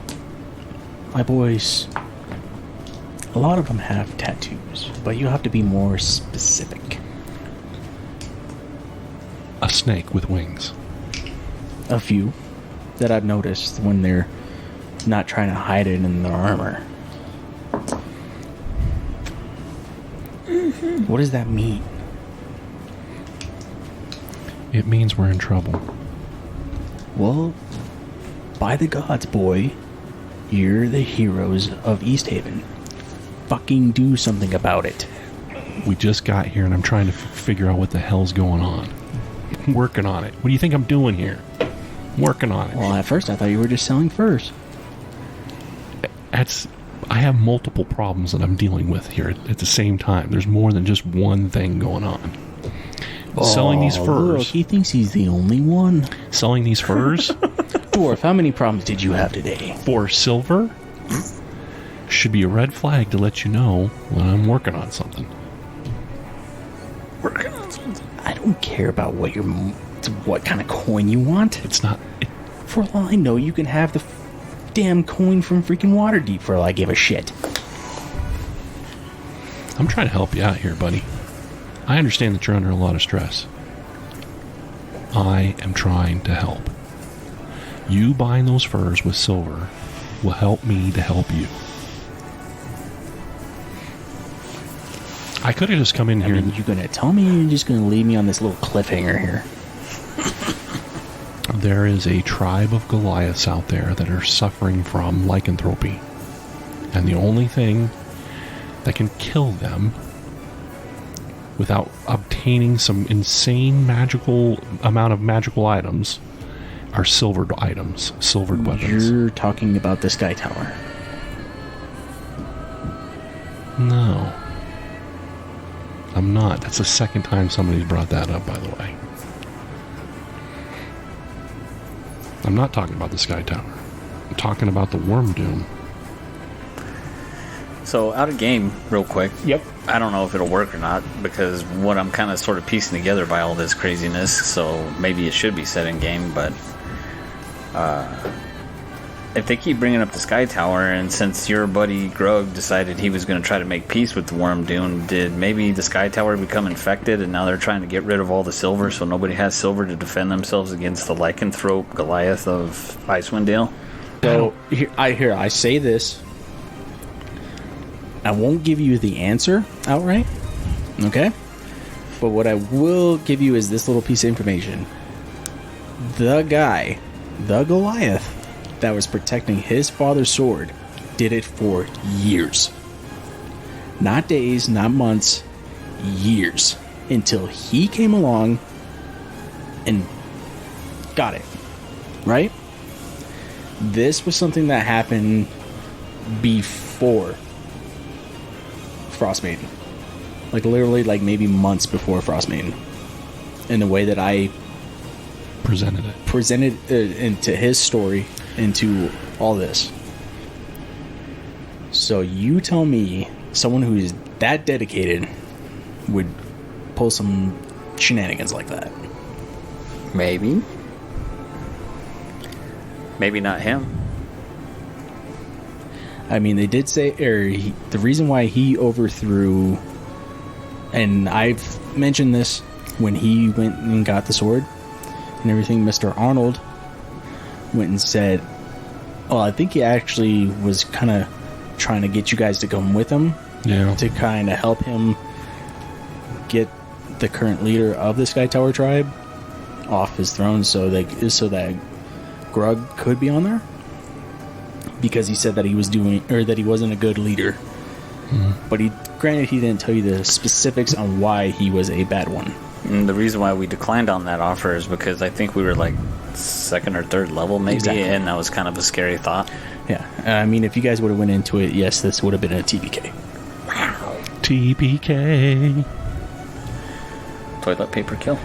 So I went with a gamble and went with the hope that you guys would not follow him. I only said that because I wanted to see your face, man. It doesn't even sigh. I know it doesn't make sense. That's why it's funny, because the look on your face was worth it. I sounded like a complete and total idiot, but the look on your face was worth it.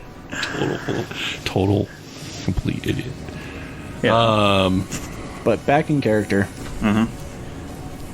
So you know that I have had Goliaths in here before. Sure.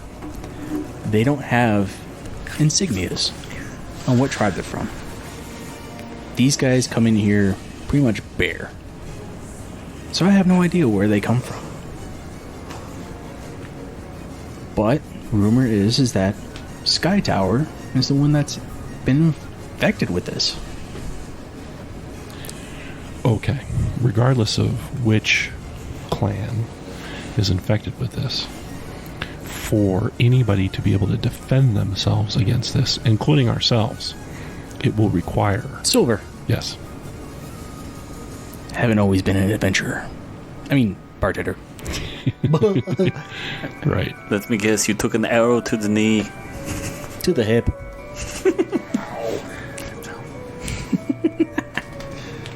I was saying, ow, if you've been hit in the hip, that would hurt like a motherfucker. Now, regardless... Oh. So, how many furs can I get? For At this... 1,000 silver. For 1,000 silver? For 1,000 silver, I will give you 15 elk pelts and 1 white fox pelt. Or... Oh, I'm not going to argue with that. Yeah. For 1,000 gold? Silver. Oh yeah, 1,000 silver? Yeah. Fine. 1,000 silver. And on top of that, I get white fox Yep. fur. Yep, 1. Alrighty then. You will definitely make a profit from this. Oh, I know I will. Yep. So he goes into the back portion of the bar, comes back with 2 bags of silver. Sweet marmalade. I still have a crap ton of fur. You do. I do. And it is at this point that you actually see a fight breaking out between a guard and a citizen of East Haven. Oh no. What? Drunken brawl. So it would seem. Good times. Hey, look at that. Of course, the civilian does not look like he's doing too well. I would assume not. Just comply. Just comply!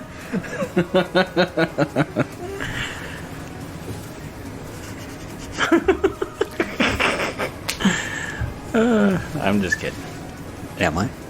Oh no. Are you? Are you? Depends. I mean, we don't know what the... I mean, we're assuming it's because the patron got too drunk. They're probably mad about being overtaxed, so they opened up their mouth, and the guard's like, hey, you shut your damn mouth. And he's like, I don't want to shut my mouth. You guys are bleeding us dry. Fuck you. And they kind of went from there, probably. Probably. Sounds like a reasonable assumption.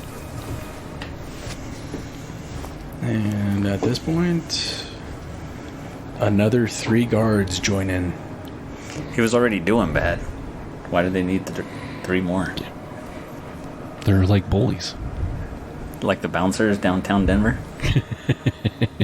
Hey, look, he's got him in a headlock. Everybody run in and try and get a free hit on him. 3 civilians get into it. Oh, it's turned into a barroom brawl It's now. escalating. What the hell's going on in here? I think it's time for us to make our exit. So you leave? Yes. Okay. And by that time, 4 guards get into it. For a total of 7. We'll head out. We'll go to the wet trout. The wet trout. Yep. Okay. That was a perfect opportunity for some murder-suicides. Was it? Yeah. Are the townspeople going to say anything if these new guards end up with smashed heads on the ground? They got to point the finger at somebody. Not me. My blueprint don't match. My blueprint don't match. Well, unfortunately, you guys will have to figure that one out next time. Yay. He's all...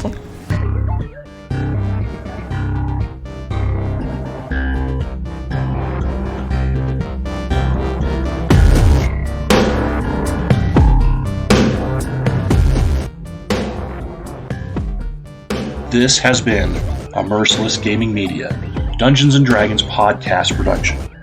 Everyone here at Merciless Gaming Media, Jerome, Hegan, Nick, sometimes Casey, and myself, Patrick, truly thank you for your patronage.